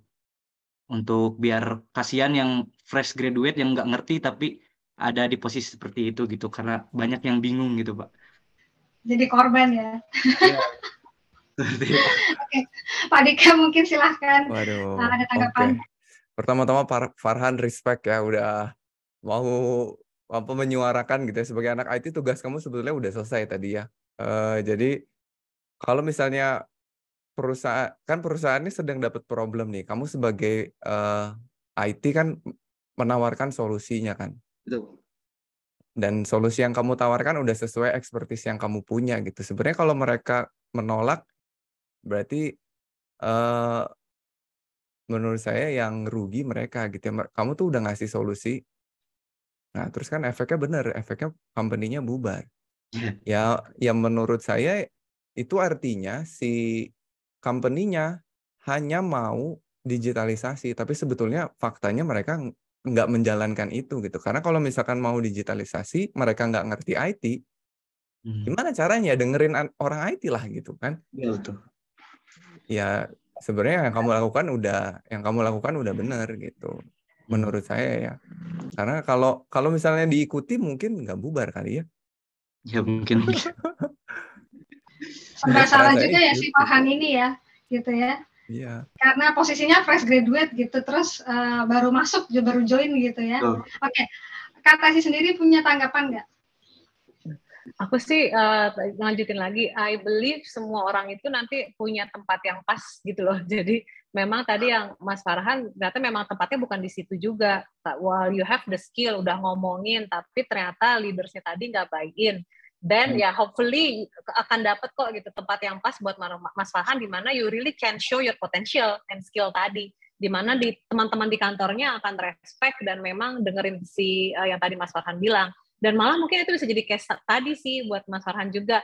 It's part of your so-called semi portfolio gitu jadinya. Saya pernah punya case ini dan saya menawarkan solusi ini, tapi memang saat itu tidak diimplementasikan. Mungkin kalau ada ketemu case yang sama, yuk kita bisa implementasikan saran-saran dari Mas Farhan tadi, gitu sih aku melihatnya. Iya. Oke. Terima kasih Mas Farhan. Mungkin di chat ada banyak yang punya pengalaman yang sama, Mbak Sari. Oh gitu. Oke, jadi sesi curhat ini jadi. Iya betul. Sesi curhat buat teman-teman. Paling ini aja sih Pak, kayak kasih tips aja sih buat fresh graduate aja, kayak di posisi itu harus gimana, terus apa sih langkah yang harus diambil gitu. Soalnya kan apalagi lulusan SMK tuh jarang gitu Pak. Yang minimal kan kalau di IT itu S1 kayak yang paling memungkinkan untuk SMK tuh ya coding gitu untuk bisa kerja gitu. Kalau kayak QA dan lain-lain itu kan minimal S1 gitu Pak. Gitu aja sih. Iya, Oke, sekali lagi yang udah kamu lakukan itu udah benar ya. Kalau tipsnya gimana ya? Tipsnya ya kasih solusi IT terbaik yang bisa kita kasih gitu. Cuma problemnya adalah tadi kamu bilang di perusahaan yang nggak ada orang IT-nya, yang mana berarti kan kamu nggak punya ya istilahnya seniornya gitu. Iya betul. Ya menurut saya itu problem juga, karena ya harusnya kan kamu sebagai yang baru masuk di situ junior lah gitu istilahnya, solusinya nggak ada yang nggak akan ngedukung gitu. Betul. Karena mostly aku mau nanggepin sedikit, UMKM terutama atau perusahaan-perusahaan kecil kadang hanya berpikir digitalisasi itu sekedar punya website atau jualannya customer service via WhatsApp gitu ya. Mas Farhan ketawa nih berarti benar. Iya kan? Betul banget ya, betul. Iya, mostly kadang seperti itu. Jadi memang yang aku tangkap dari obrolan di teman-teman IT pun, ketika kalau di Jakarta mungkin kita sudah well informed gitu tentang IT itu seperti apa gitu, tapi di daerah itu agak sulit sih gitu. Oke, kita mungkin bisa lanjut ke pertanyaan selanjutnya buat teman-teman yang mau akan raise hand, silakan ngobrol langsung dengan Kak Dika dan Kak Tasi. Ada nggak? Kalau nggak ada, aku akan bacakan pertanyaan yang ada di kolom komentar ya. Oke, belum ada, jadi aku bacain dulu. Oh, ada nih. Mbak, ini kayaknya ada dari Army ya. Oh iya, ada. Silakan Ari. Yunaldi. Ari Ini Tangerang. ada Ari Tangerang, silakan. Oke, makasih Kak Sari. Halo Kak Sandika dan Kak Tesi. Perkenalkan, saya Ari. Saya sebenarnya dari peserta Paragon Hackathon. Jadi pengen bertanya. Nah, tim kami sebenarnya sudah menemukan masalah nih yang mau di-solve dan sudah menemukan juga solusi yang mau diimplementasikan dari berbagai diskusi dan juga datanya yang berbentuk sebuah teknologi. Namun yang menjadi kendalanya itu kami tidak tahu bagaimana cara untuk memvalidasi sebuah solusi ini. Nah, pertanyaannya bagaimana kita bisa memvalidasi sebuah solusi IT sehingga ini tuh solusinya bisa benar-benar efektif dan mempunyai nilai yang baru seperti itu. Mungkin aku silahkan, boleh jawab ya. Silakan. Sharing case tadi yang terjadi juga gitu, Mas Ari, di Paragon sendiri gitu. Jadi untuk misalnya fitur yang kita develop, biasanya kita bikin juga, mungkin ini juga sama kayak startup ya, kita bisa bikin versi MPV levelnya dulu gitu loh, yang paling basic, lalu kita coba ke beberapa konsumen. Bahkan kalau misal di Paragon sendiri, kita bisa coba ke sekitar kita, sesama employee, untuk memvalidasi apakah memang fitur yang dibikin sama Mas Ari tadi memberikan solusi dari isu yang ada. Jadi quick test dulu dari internal sekitar kita, kemudian fase keduanya bisa coba dulu ke konsumen. Bahkan nggak mesti jadi dulu gitu, bisa dari ideation dulu kita coba. Kalau kita ide bikin kayak gini, ngebantu nggak sih, mempermudah hidup kalian nggak sih? Baru ntar kita bisa next-nya bikin tadi yang MPV levelnya, yang versi light-nya gitu, sebelum kita roll out the ideal version. Kayak bisa dilakukan kayak gitu sih. Oke. Kak Dika, ada tanggapan? Setuju banget sama Mbak Tesi ya. Coba uji ke real calon user gitu. Walaupun nggak banyak, ya minimal yang makainya itu udah bisa ngerasain manfaatnya apa enggak gitu. Betul. Atau mau nggak usernya, yang real usernya tuh beli gitu ya. Berarti kalau usernya mau subscribe, itu tuh berarti ide kita tuh valid. Oke. Berarti tes ke market dulu ya, Kak Tesi ya. Sebenarnya sih idenya masih berupa ide sih, belum sampai ke buat tahap MVP ya. Tapi coba jadi belum ada prototipnya ya? Iya, betul.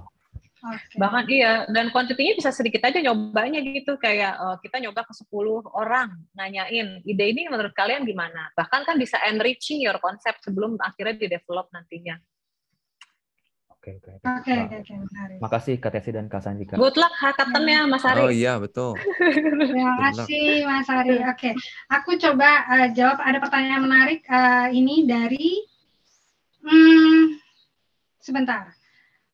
Wait. Dari tadi, sorry.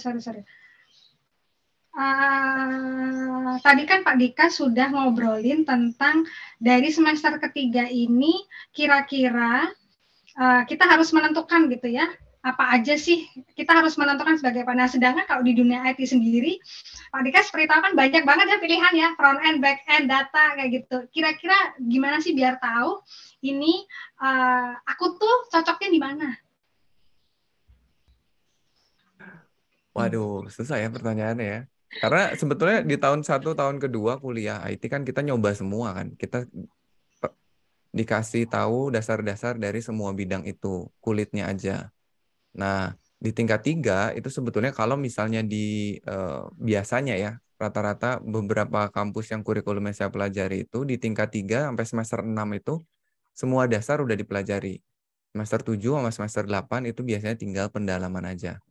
Nah, gimana caranya?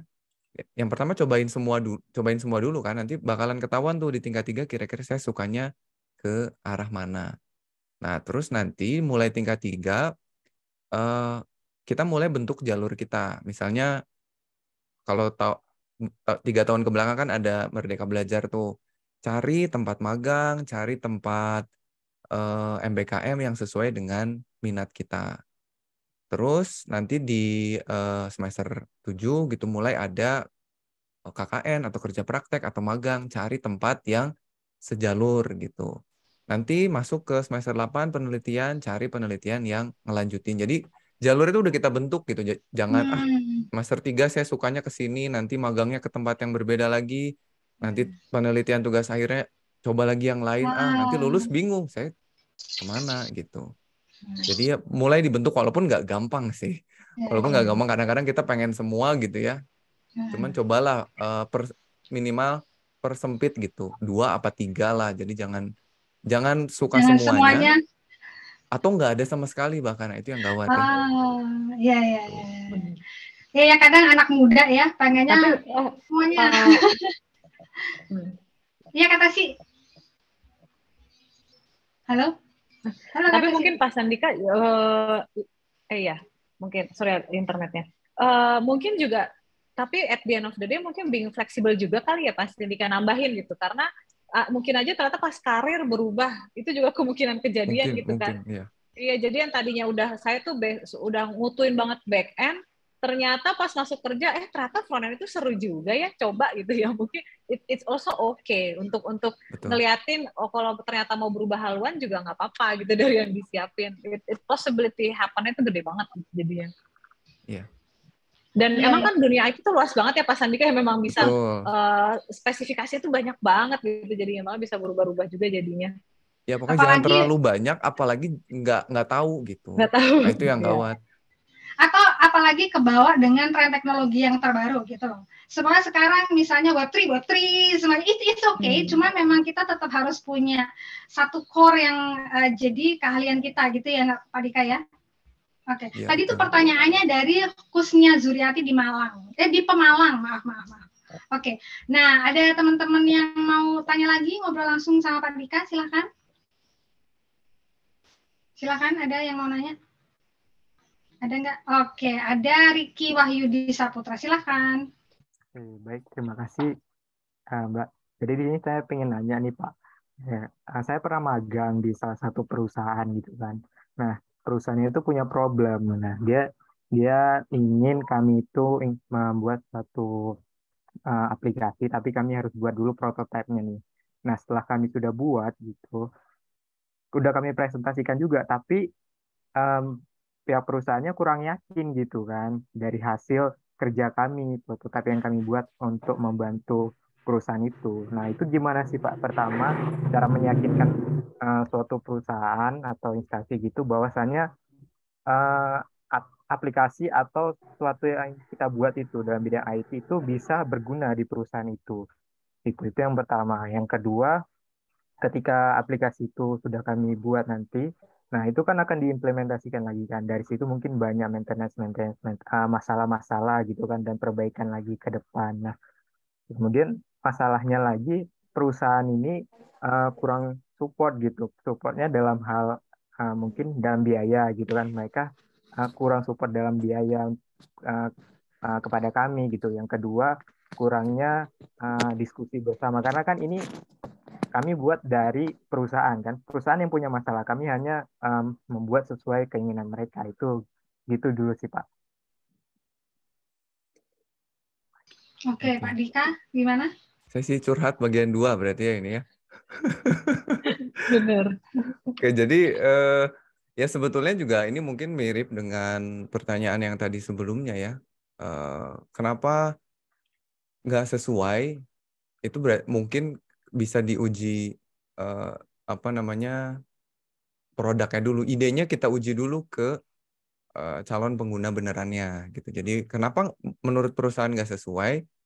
Mungkin aja dia yang benar, mungkin aja dia yang salah. Cuman kamu punya argumen apa gitu untuk menjawab itu. Kalau misalkan udah pernah diuji ke user benerannya dan kamu punya datanya, ya kan tinggal argumentasi dan komunikasinya aja gitu. Ternyata memang ini betul berguna loh Pak, karena saya punya datanya begini gitu. Jadi memang secara solusi itu memang harus sudah bisa diujikan dulu gitu.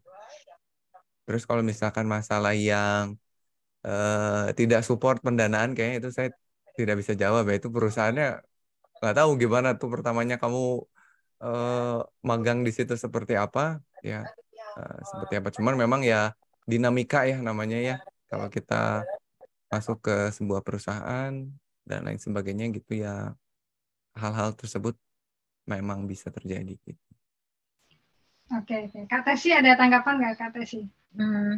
Tadi yang strong keyword dari Mas Sandika itu adalah data gitu. Yes, agree. Always present your idea with data, with solid data. kalau misalnya mau ada proposal ini, soalnya kita sudah mencoba nanya nih ke beberapa orang, ini hasilnya, tanggapan mereka untuk proposal yang kita bawa. Itu yang pertama. Terus tadi misalnya yang terkait, ternyata company nggak punya budget. Sebenarnya kalau masalah budget tuh aku melihatnya itu adalah masalah umum, mau itu perusahaan kecil maupun perusahaan besar. Budget itu selalu dipertanyakan, kenapa kita harus invest sebesar ini. Nah, jadi pilihannya adalah meyakinkan, ada dua hal gitu. Kita meyakinkan stakeholder-nya, kita harus bikin ini karena kita bisa mendapatkan impact-nya sebesar ini. Jadi ada jelas ROI-nya gitu kan.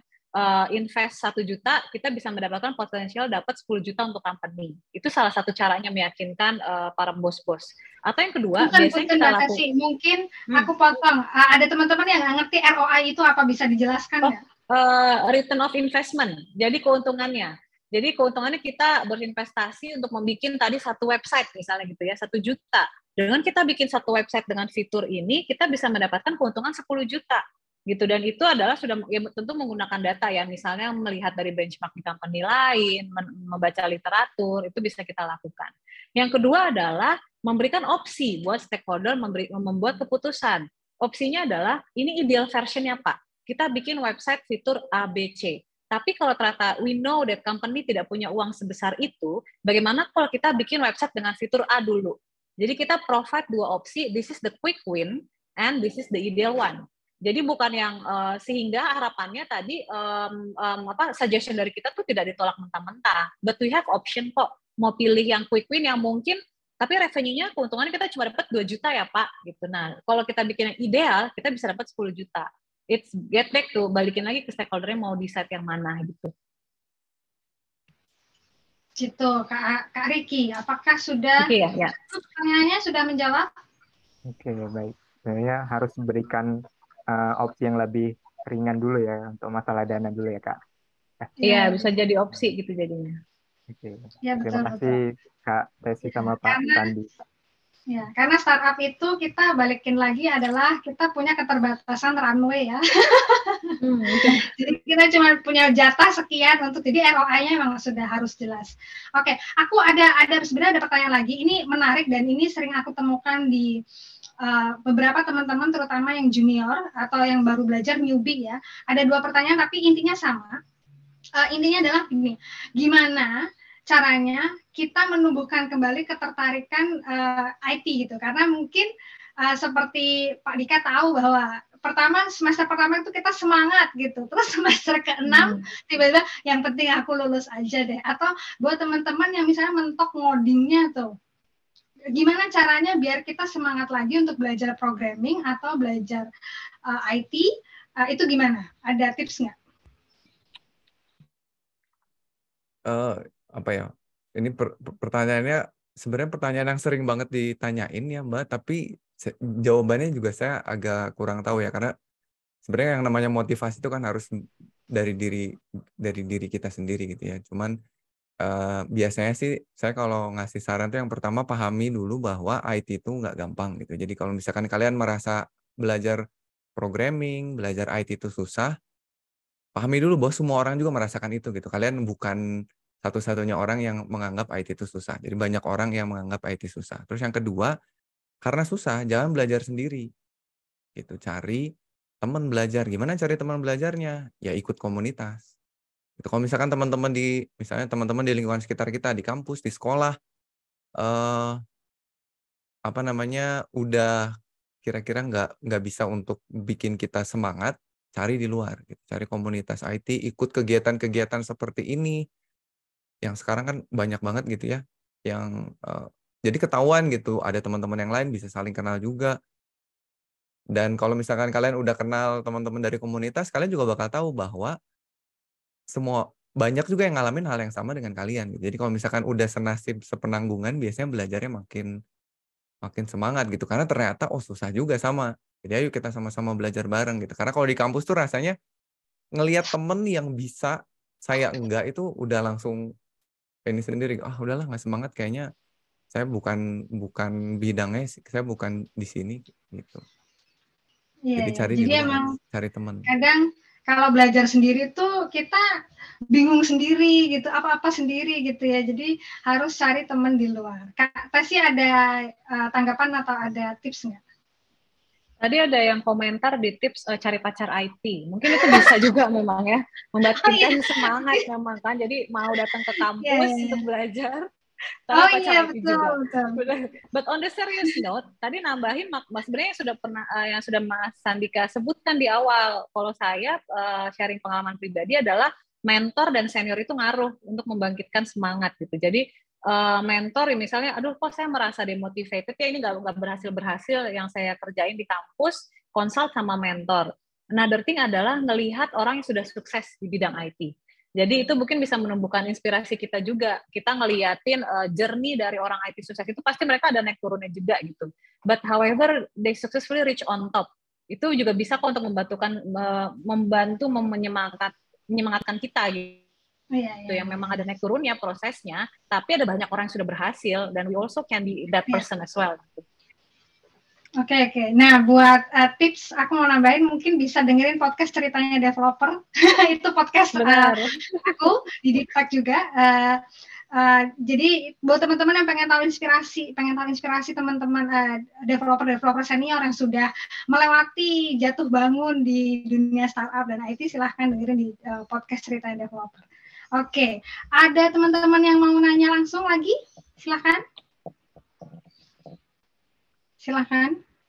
Raise hand yang mau nanya langsung. Kalau memang tidak ada, aku mau nanya ke pertanyaan lain. Oke, belum ada ya. Jadi aku nanya, dia ada dari Boskota dari Nabire, Papua. Wah, ada yang dari Papua. Halo. Dia tanya bahwa tentang transformasi digital ini, apakah sebenarnya bisnis ini masih seefektif ketika pandemi? Karena pada saat ini kan mungkin pandemi sudah mulai membaik ya, dan customer sekarang sudah bisa melakukan transaksi secara offline. Contohnya aja Netflix sekarang udah mengalami penurunan penonton karena beberapa orang sudah bisa ke bioskop. Tapi kira-kira apakah sebenarnya digital transformasi ini masih seksi banget ya setelah pandemi itu, apakah masih oke? Kak Tesi mungkin ada ini tanggapan? Iya. Kalau kita melihatnya dari industri sendiri, akhirnya kita menemukan nama istilahnya apa ya Mbak Sari? Titik equilibrium ya, kayak titik tengah gitu jadinya. Yang tadinya sebelumnya sangat besar di offline, kemudian online-nya kecil banget, pas pandemi itu meningkat drastis. Online-nya di atas banget, offline-nya turun. Sekarang things get back to normal, ternyata ketemu titik tengah. Orang sudah mulai terbiasa dengan practicality online, in online experience, however they also missing offline experience. Kayak tadi Netflix. Oh praktis loh di rumah bisa nonton, tapi saya juga pingin deh ke bioskop sama teman-teman. Nah, tapi jadi biasanya tuh consumer behavior jadi ketemu di tengah. Sometimes they will do offline and sometimes they will do online. Jadi itu saling melengkapi gitu, nggak jadi berat sebelah at the end.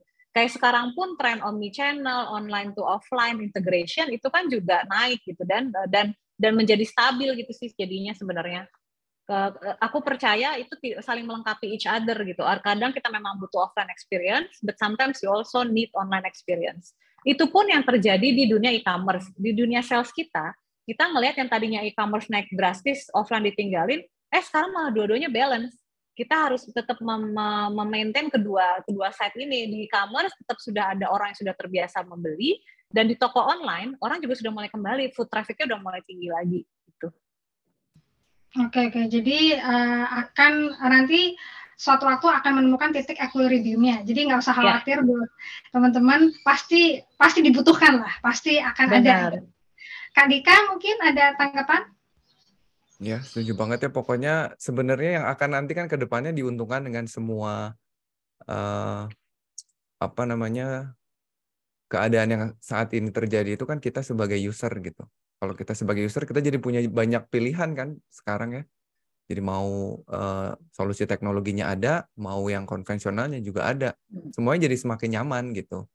Jadi dengan keadaan kembali normal, yang pertama, satu, kita bersyukur dulu ya keadaannya jadi normal gitu kan. Nggak mau juga terus-terusan pandemi kita ya. Yang kedua ya kita jadi nyaman gitu. Sekarang keadaan udah normal, tapi ada teknologi yang bisa bantu kita gitu. Dan kalau misalnya pengen tetap balik lagi ke yang konvensional juga sudah ada dengan infrastruktur yang tentu aja lebih enak gitu. Sekarang kalau misalkan mau nonton bioskop, kita datang ke bioskop tapi bayarnya kan pakai e-money gitu. Jadi lebih banyak opsi lah gitu. Iya, betul. Dan lagi pula Indonesia ini tuh satu negara kepulauan, dua banyak sekali masalah yang terjadi gitu ya. Jadi pasti akan banyak kesempatan. Kalau kata teman-teman yang bekerja sebagai startup founder tuh semakin banyak masalah, semakin banyak solusi yang bisa kita tawarkan. Quote and quote semakin banyak solusi yang bisa kita jual ke ke teman-teman atau ke masyarakat gitu ya. Nah, ada nggak satu lagi teman-teman yang mau nanya? Silahkan, bisa lo ngobrol langsung sama Pak Dika nih, nggak perlu datang ke kampusnya di Bandung, silahkan. Atau mau ngobrol sama Kak Tesi, silahkan. Aduh, kok malu-malu gini ya? Oke, nggak ada? Kalau nggak ada, aku mau. Mas Fauzan tadi udah ya, Fauzan Murad. Ada yang resen, silahkan teman-teman. Nah, oke. Silahkan Kak Fauzan. Ya, terima kasih buat moderator telah mengizinkan saya bertanya. Nah, pertanyaannya untuk Kak Tesi ya. Nah, sebenarnya di Indonesia ini kan banyak ya orang yang bisa di bidang IT, baik itu programmer atau yang lain. Tapi sayangnya orang yang bisa itu nggak punya tempat untuk mengembangkannya. Kayak misalnya tuh di tahun 2016 ada siswa asal Jogja 11 kali proposal penelitiannya mengenai compression data ditolak pemerintah. Dan malah diundang oleh Google untuk mempresentasikan penelitiannya itu. Nah kan ini sayang banget gitu, yang harusnya menjadi aset negara malah berguna untuk negara lain. Pertanyaan dari saya, ada nggak sih program dari perusahaan-perusahaan IT, khususnya PT Pargon ini, untuk menanggungi orang-orang yang berprestasi seperti ini? Ya, jawabannya singkat, ada banget Mas gitu. Untuk misalnya ya kalau pemerintah belum bisa memaksimalkan, banyak banget perusahaan swasta dan juga startup di Indonesia yang memang membuat inkubator gitu jadinya. Inkubator untuk para IT talent. Di Paragon pun kita sendiri juga sering banget membuat gitu. Jadi inkubator, ada bootcamp, ada kegiatan seperti ini untuk menggather memang yang potential talent sehingga ya bisa kita nurture, bisa bekerja di Paragon, atau kita bisa memberikan juga pendidikan supaya bisa berguna gitu buat di company lain, buat di field lain gitu jadinya. Dan setahu saya pun e-commerce, kemudian those super apps company, itu mereka sering banget bikin hackathon, bikinnya bootcamp, again untuk mencari talent-talent digital gitu yang memang sesuai dengan kebutuhan setiap industrinya itu sih. Mungkin Mas Andika mau menambahkan kali ya on this one. Iya, jadi sebetulnya setuju kata Mbak Tesi ya. Jadi sekarang hampir semua perusahaan-perusahaan juga punya kegiatannya sendiri-sendiri untuk mungkin kalau kata Mbak Sari tadi menemukan hidden gem ya Mbak ya. Jadi kayaknya di mana-mana tuh sebenarnya ada programmer, developer atau talenta digital IT yang sangat berkualitas tapi nggak ada exposure-nya gitu. Nah justru caranya adalah ya ikut aja kegiatan-kegiatan yang memang sudah banyak diselenggarakan oleh perusahaan-perusahaan ini gitu.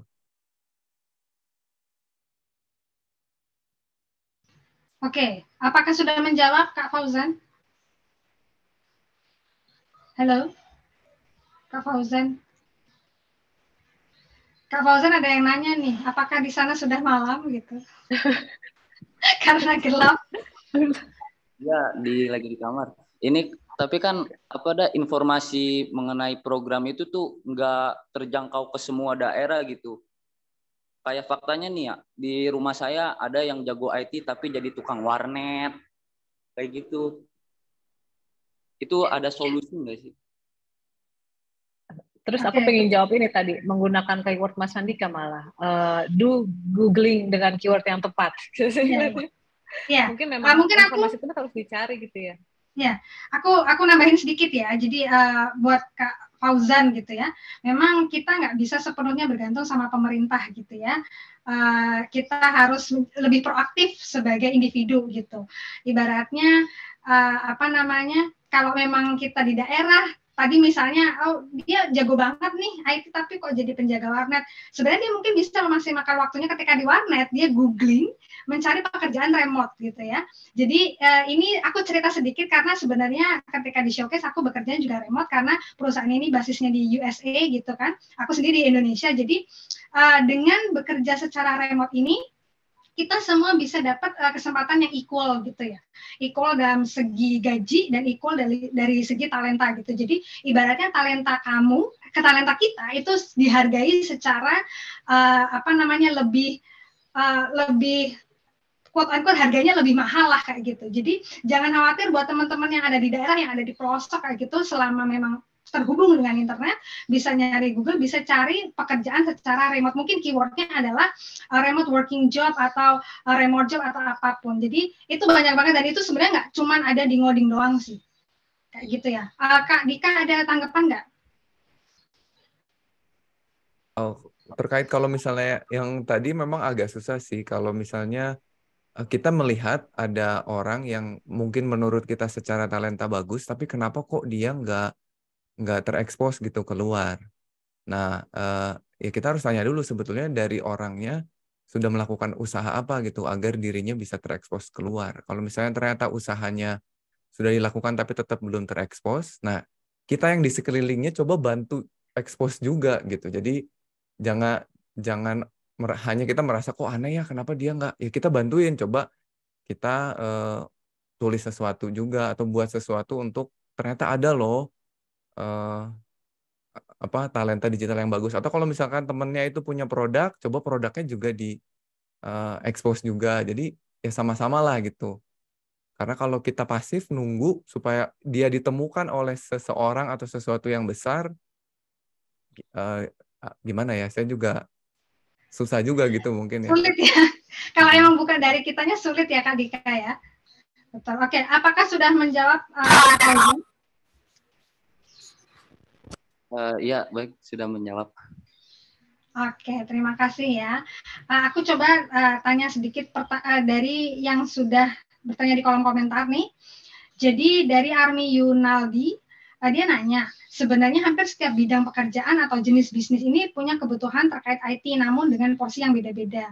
Jadi bagian apa dari IT yang penting untuk perlu diketahui dan dipelajari baik secara individu, kelompok, atau company, serta bagaimana prospeknya ke depan dari bagian IT tersebut. Maksudnya intinya mungkin gini ya, sebenarnya setiap perusahaan itu kan punya kebutuhan untuk IT. Nah, buat kita yang mau support ke perusahaan tersebut atau bisa jadi bagian dari perusahaan tersebut itu seperti apa? Gitu bukan ya? Ada yang di sini yang bertanya langsung, yang bertanya di Army Yunaldi, atau mau langsung ngobrol aja sama Pak Dika biar lebih jelas? Tadi kayaknya Raisen ya, Army-nya. Raisen ya, Army, silahkan. Teman-teman panitia bisa dibantu? Apakah benar maksudnya representasi aku dari pertanyaan kamu? Ya, halo. Halo. Ya, Army, silakan. Ya, baik. Selamat pagi menjelang siang. Mohon maaf sebelumnya ini tidak bisa on cam kamera terkait jaringan juga di daerah ya. Sebelumnya perkenalkan saya Army dari Jakarta Utara. Jadi benar ya, pertanyaan tadi udah dijelaskan oleh kakaknya sedikit, dan memang benar seperti yang dimaksud oleh Kak Sari tadi ya.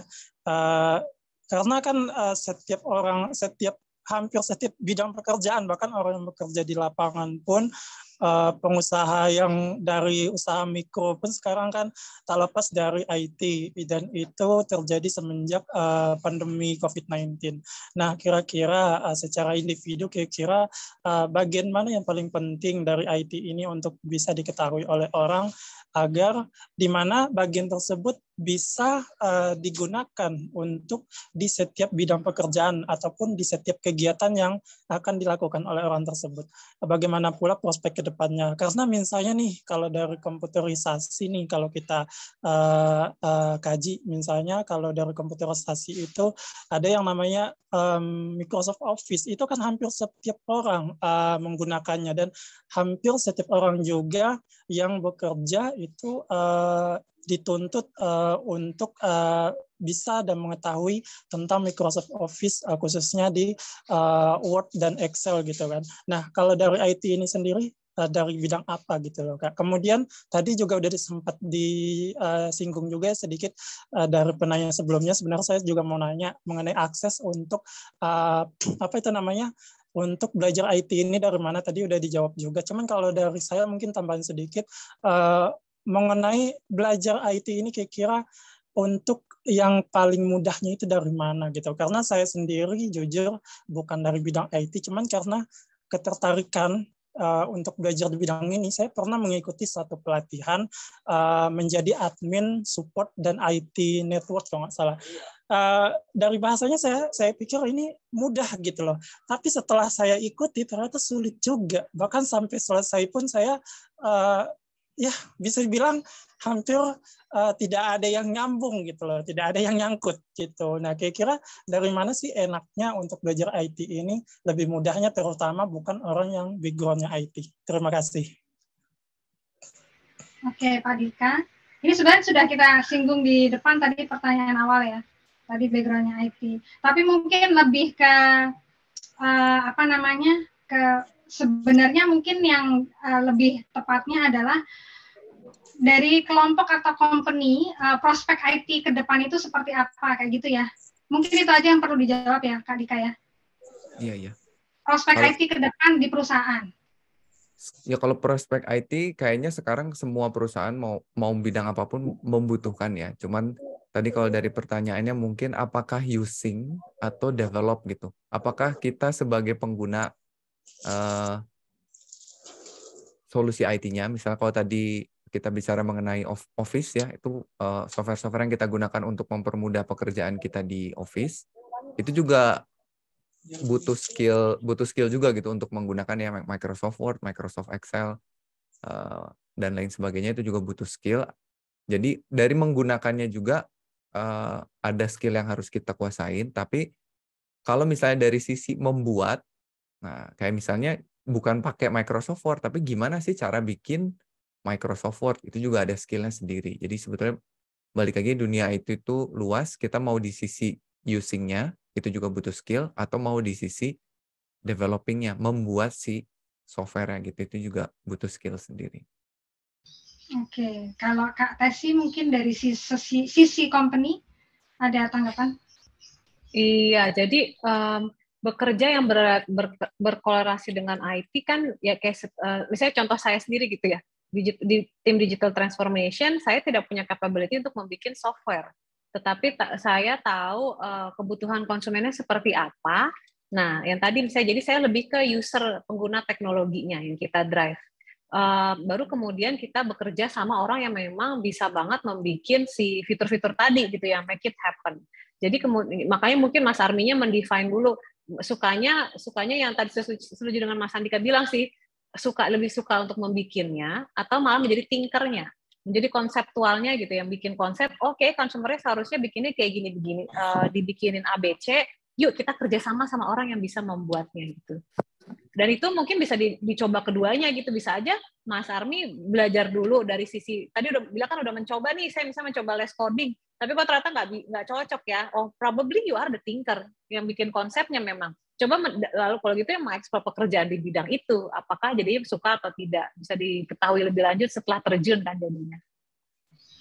Ya. Jadi intinya adalah sebenarnya banyak peran yang bisa kita masukin di dunia IT sendiri ya. Nggak cuman yang memang harus bisa ngoding atau memang orang yang develop produk tersebut, tapi even untuk develop produk pun banyak tangan yang dibutuhkan ya. Nggak cuman nggak cuman yang tukang ngodingnya aja. Itu udah menjawab belum ya Kak Armi? Aku kalau ingat Armi ingatnya BTS. Oke, sudah menjawab mungkin ya. Kita ada lagi satu pertanyaan teman-teman sebelum waktunya sudah hampir selesai, 3 menit lagi untuk sesi tanya jawab. Adakah yang mau langsung raise hand sekali lagi? Silakan. Oke, ada Kak Sulastri, silakan. Baik, Jadi kan kita sudah membahas tadi tentang ilmu teknologi.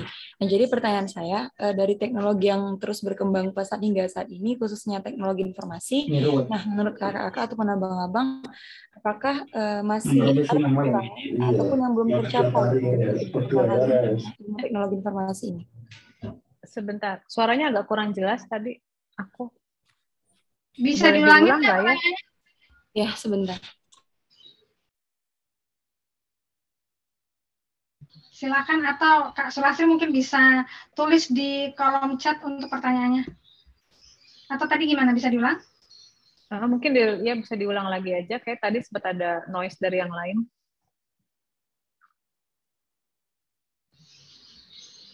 Silakan Kak Sulastri.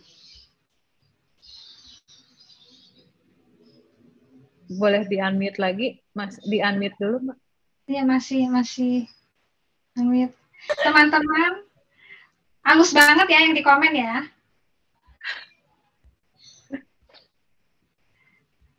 Silahkan Kak Sulastri. Ya, nah jadi kan tadi kita sudah membahas tentang teknologi. Nah jadi sekarang kan teknologi yang terus berkembang pesat hingga saat ini, khususnya teknologi informasi.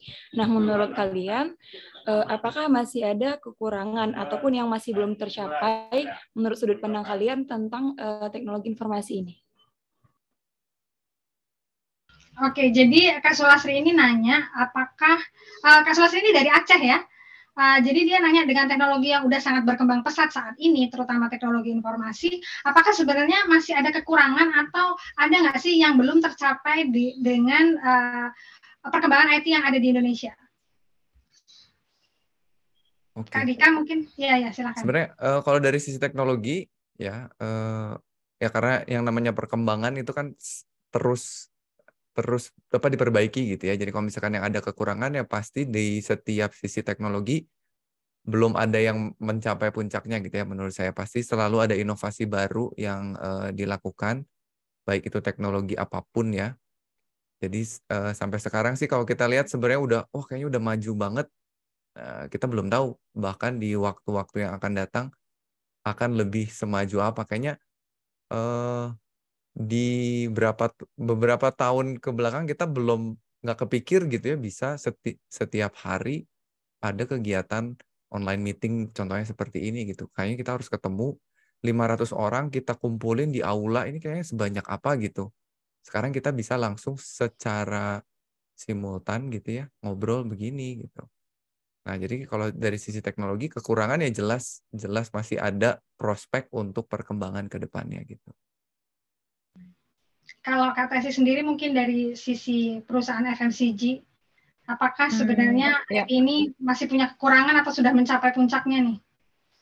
Agree, di industri manapun, I think it's a constant evolution ya. Jadi memang berubah terus dari yang sekarang ada. Bahkan nggak cuma dari FMCG, Mbak Sari.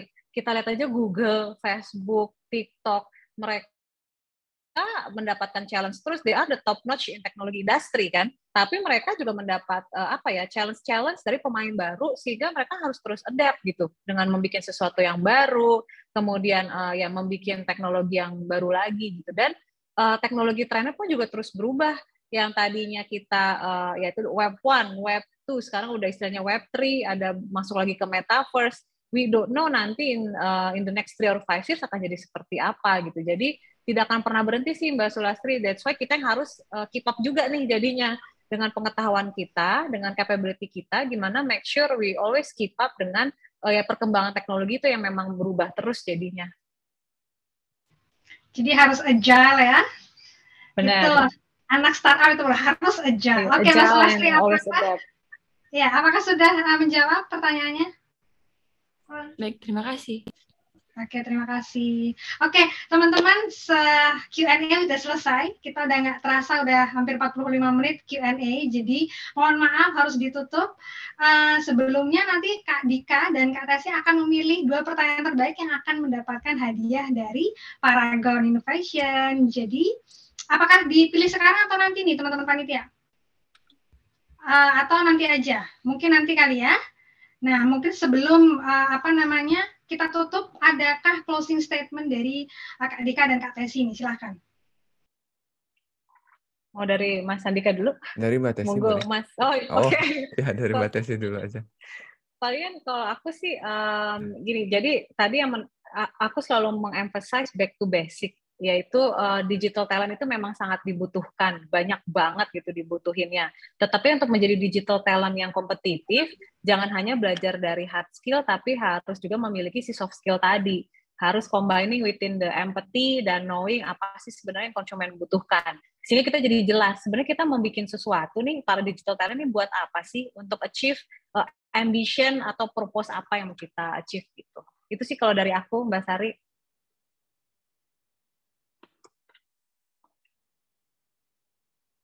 Halo Kak Dika, silakan ada closing statement. Oh iya, oke. Kalau dari saya sih, buat teman-teman yang memang tertarik gitu ya di dunia IT dan ingin menjadi talenta digital, sebetulnya sekarang betul-betul saat yang paling tepat ya, di mana tadi kita udah bahas banyak gitu ya, bahwa memang talenta IT itu dibutuhin, tinggal gimana kita mau meraih itu semua ya. Peluangnya udah ada, kebutuhannya udah ada.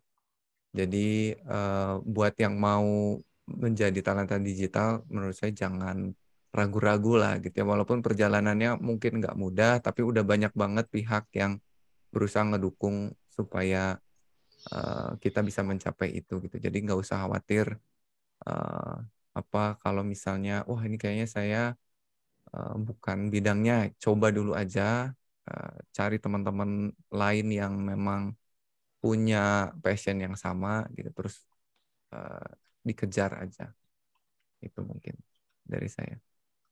Oke, jadi buat teman-teman jangan khawatir, IT ini terbuka luas, jadi silahkan kesempatan ini dimanfaatkan sebaik-baiknya. Jadi dan menariknya IT ini tidak memandang gender, tidak memandang usia, dan tidak memandang ras ya. Jadi semuanya bisa masuk. Silahkan buat teman-teman yang pengen berkarir di dunia IT, pun kita bisa belajar secara mandiri via Google ya tadi ya. Bisa cara untuk googling. Oke. Nah, ternyata dari teman-teman panitia akan memberikan info tentang dari teman-teman panitia meminta kita untuk mau milih nih Kak Dika sama Kak Tesi satu pemenang. Silakan Kak Tesi dulu mungkin. Kak Tesi pemenang penanya terbaik. Aku tadi vote dari Bosco Tanabire yang dari Papua yang nanyain tentang gimana sih bisnis digitalisasi itu masih efektif nggak setelah pandemi. Dan kita akhirnya tahu ya memang akan ketemu titik equilibriumnya jadinya. So salut buat Bosco Tanabire yang memang aware gitu dengan apa yang terjadi di market saat ini. Wah, terima kasih. Selamat Bosco. Diaplik ke panitia aja ya berarti? Ya. Selamat Bosco, nanti akan dihubungin panitia ya. Kemudian Kak Dika, silahkan. Adakah pertanyaan menarik? Kalau saya tadi sih kayak dari Farhan ya. Farhan ya? Ya, karena udah, ya saya salut gitu, udah berusaha menyuarakan apa yang... Fauzan mungkin? Farhan ya? Farhan yang tadi jadi, semoga dapat ini ya, tempat yang cocok ya Mas Andika. Betul. Oh, iya. Oke. Yang bisa silakan, kasih solusi mungkin gitu ke bosnya di perusahaan, padahal dia masih baru gitu. Oh ya, yang dari Bandung itu ya, Farhan. Nah, mungkin Farhan dan teman-temannya tadi yang sudah disebutkan, Bosco, silakan bisa klik, atau mungkin teman-teman panitia akan menghubungi langsung di DM ya, kayak gitu. Oke, wah, nggak kerasa nih, Pak Dika, udah kita hampir 2 jam ya ngobrol ya. Sebelum kita berhenti, maksudnya udahan, aduh. Sudah selesai ternyata, nggak kerasa banget. Kita foto bareng dulu yuk. Teman-teman silahkan open cam. Teman-teman panitia silahkan untuk menyiapkan 500, bayangin 500 orang. Ini berapa kali slide ini? Luar biasa, banyak banget. 530 dan 22 page ini. Oke, ini mungkin agak lama ya. Mbak. Iya. Oke, dan banyak yang on cam semua loh ini. Salut semuanya deh yang partisipannya. Oke deh, aku izin arahin untuk dokumentasinya ya Mbak Sari, Mas Andika dan Mbak. Iya, silakan. Di aku ini yang on cam ada, wow rame banget. Ada 5 nih, ada 5 slide. Oke deh, mungkin kita mulai dari slide pertama. Aku hitung sampai 3. Mungkin yang lain juga jangan langsung ubah gaya ya setelah foto, barangkali kalian ada di slide selanjutnya gayanya udah berubah nih. Oke deh, aku foto untuk slide pertama, aku hitung sampai 3. 1, 2, 3. Oke, lanjut ke slide kedua. Aku hitung sampai 3. 1, 2, 3. Slide ketiga, aku hitung sampai 3. 1, 2, 3. Slide keempat, aku hitung sampai 3. 1, 2, 3. Oke, slide terakhir, aku hitung sampai 3. 1, 2, 3. Oke deh, selanjutnya bisa aku kembalikan ke Mbak Sari.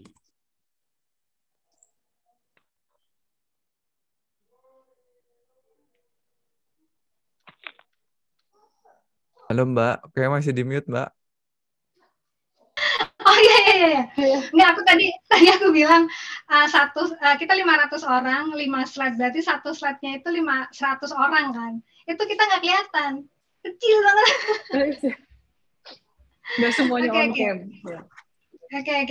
Oke, teman-teman, terima kasih banget sudah menyempatkan waktunya. Kita 2 jam udah belajar bareng nih sama Kak Dika sama Kak Tesi. Kita udah ngobrol tentang gimana sih caranya buat teman-teman ini untuk masuk ke dunia IT. Kita sudah tanya jawab, kita udah foto bareng, kita udah kita udah milih pemenang juga. Jadi buat teman-teman, aku Sari mengucapkan terima kasih dan undur diri. Kita ketemu lagi di kesempatan selanjutnya ya. Bye-bye. Terima kasih Kak Dika, terima kasih Kak Tesi. Dadah. Aku kembalikan ke Zerlin. Maaf. Aku kembalikan ke Zerlin. Silakan. Oke, makasih Kak Sari, makasih Kak Tesi dan Kak Dika. Halo teman-teman, balik lagi sama aku. Sekarang nggak kerasa kita udah sampai di penghujung acara ya. Mungkin di penghujung acara ini aku akan menjawab beberapa pertanyaan teman-teman yang udah nanya absennya mana gitu-gitu. Nah, sebelumnya gimana nih tadi teman-teman buat sesi insight yang udah dikasih hari ini, IT Talks hari ini, gimana nih testimoninya dong sedikit. Seru, dapat insight baru, cool banget, bener, keren, mantap. Oke. Ini semua apresiasi buat Kak Dika, Kak Tesi, sama Kak Sari ya yang udah ngemoderatorin. Nah, teman-teman, karena kalian udah tahu kan, tadi insight-nya banyak banget. Nah, mungkin aku akan kasih tahu sedikit. Jadi dari IT Talks yang pertama ini, akan ada IT Talks kedua yang teman-teman juga bisa ikuti.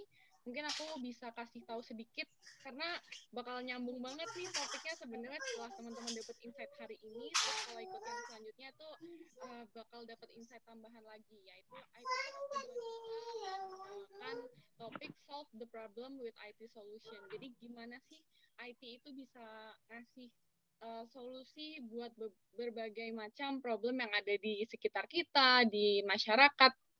Kayak gitu. Nah, untuk pengisi, untuk speakernya juga nggak kalah menarik, yaitu ada Kak Furin Ongko dari Amazon Web Service dan ada Kak Redra Widya Prasetyo dari Paragon Corporation.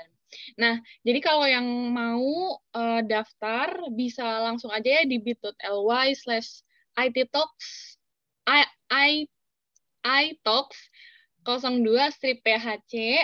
Nah, kurang lebih acaranya sama kayak hari ini di minggu depan hari Sabtu. Jadi, aku saranin banget ikutan yang minggu depan supaya nggak nanggung-nanggung nih ilmunya masih berlanjut.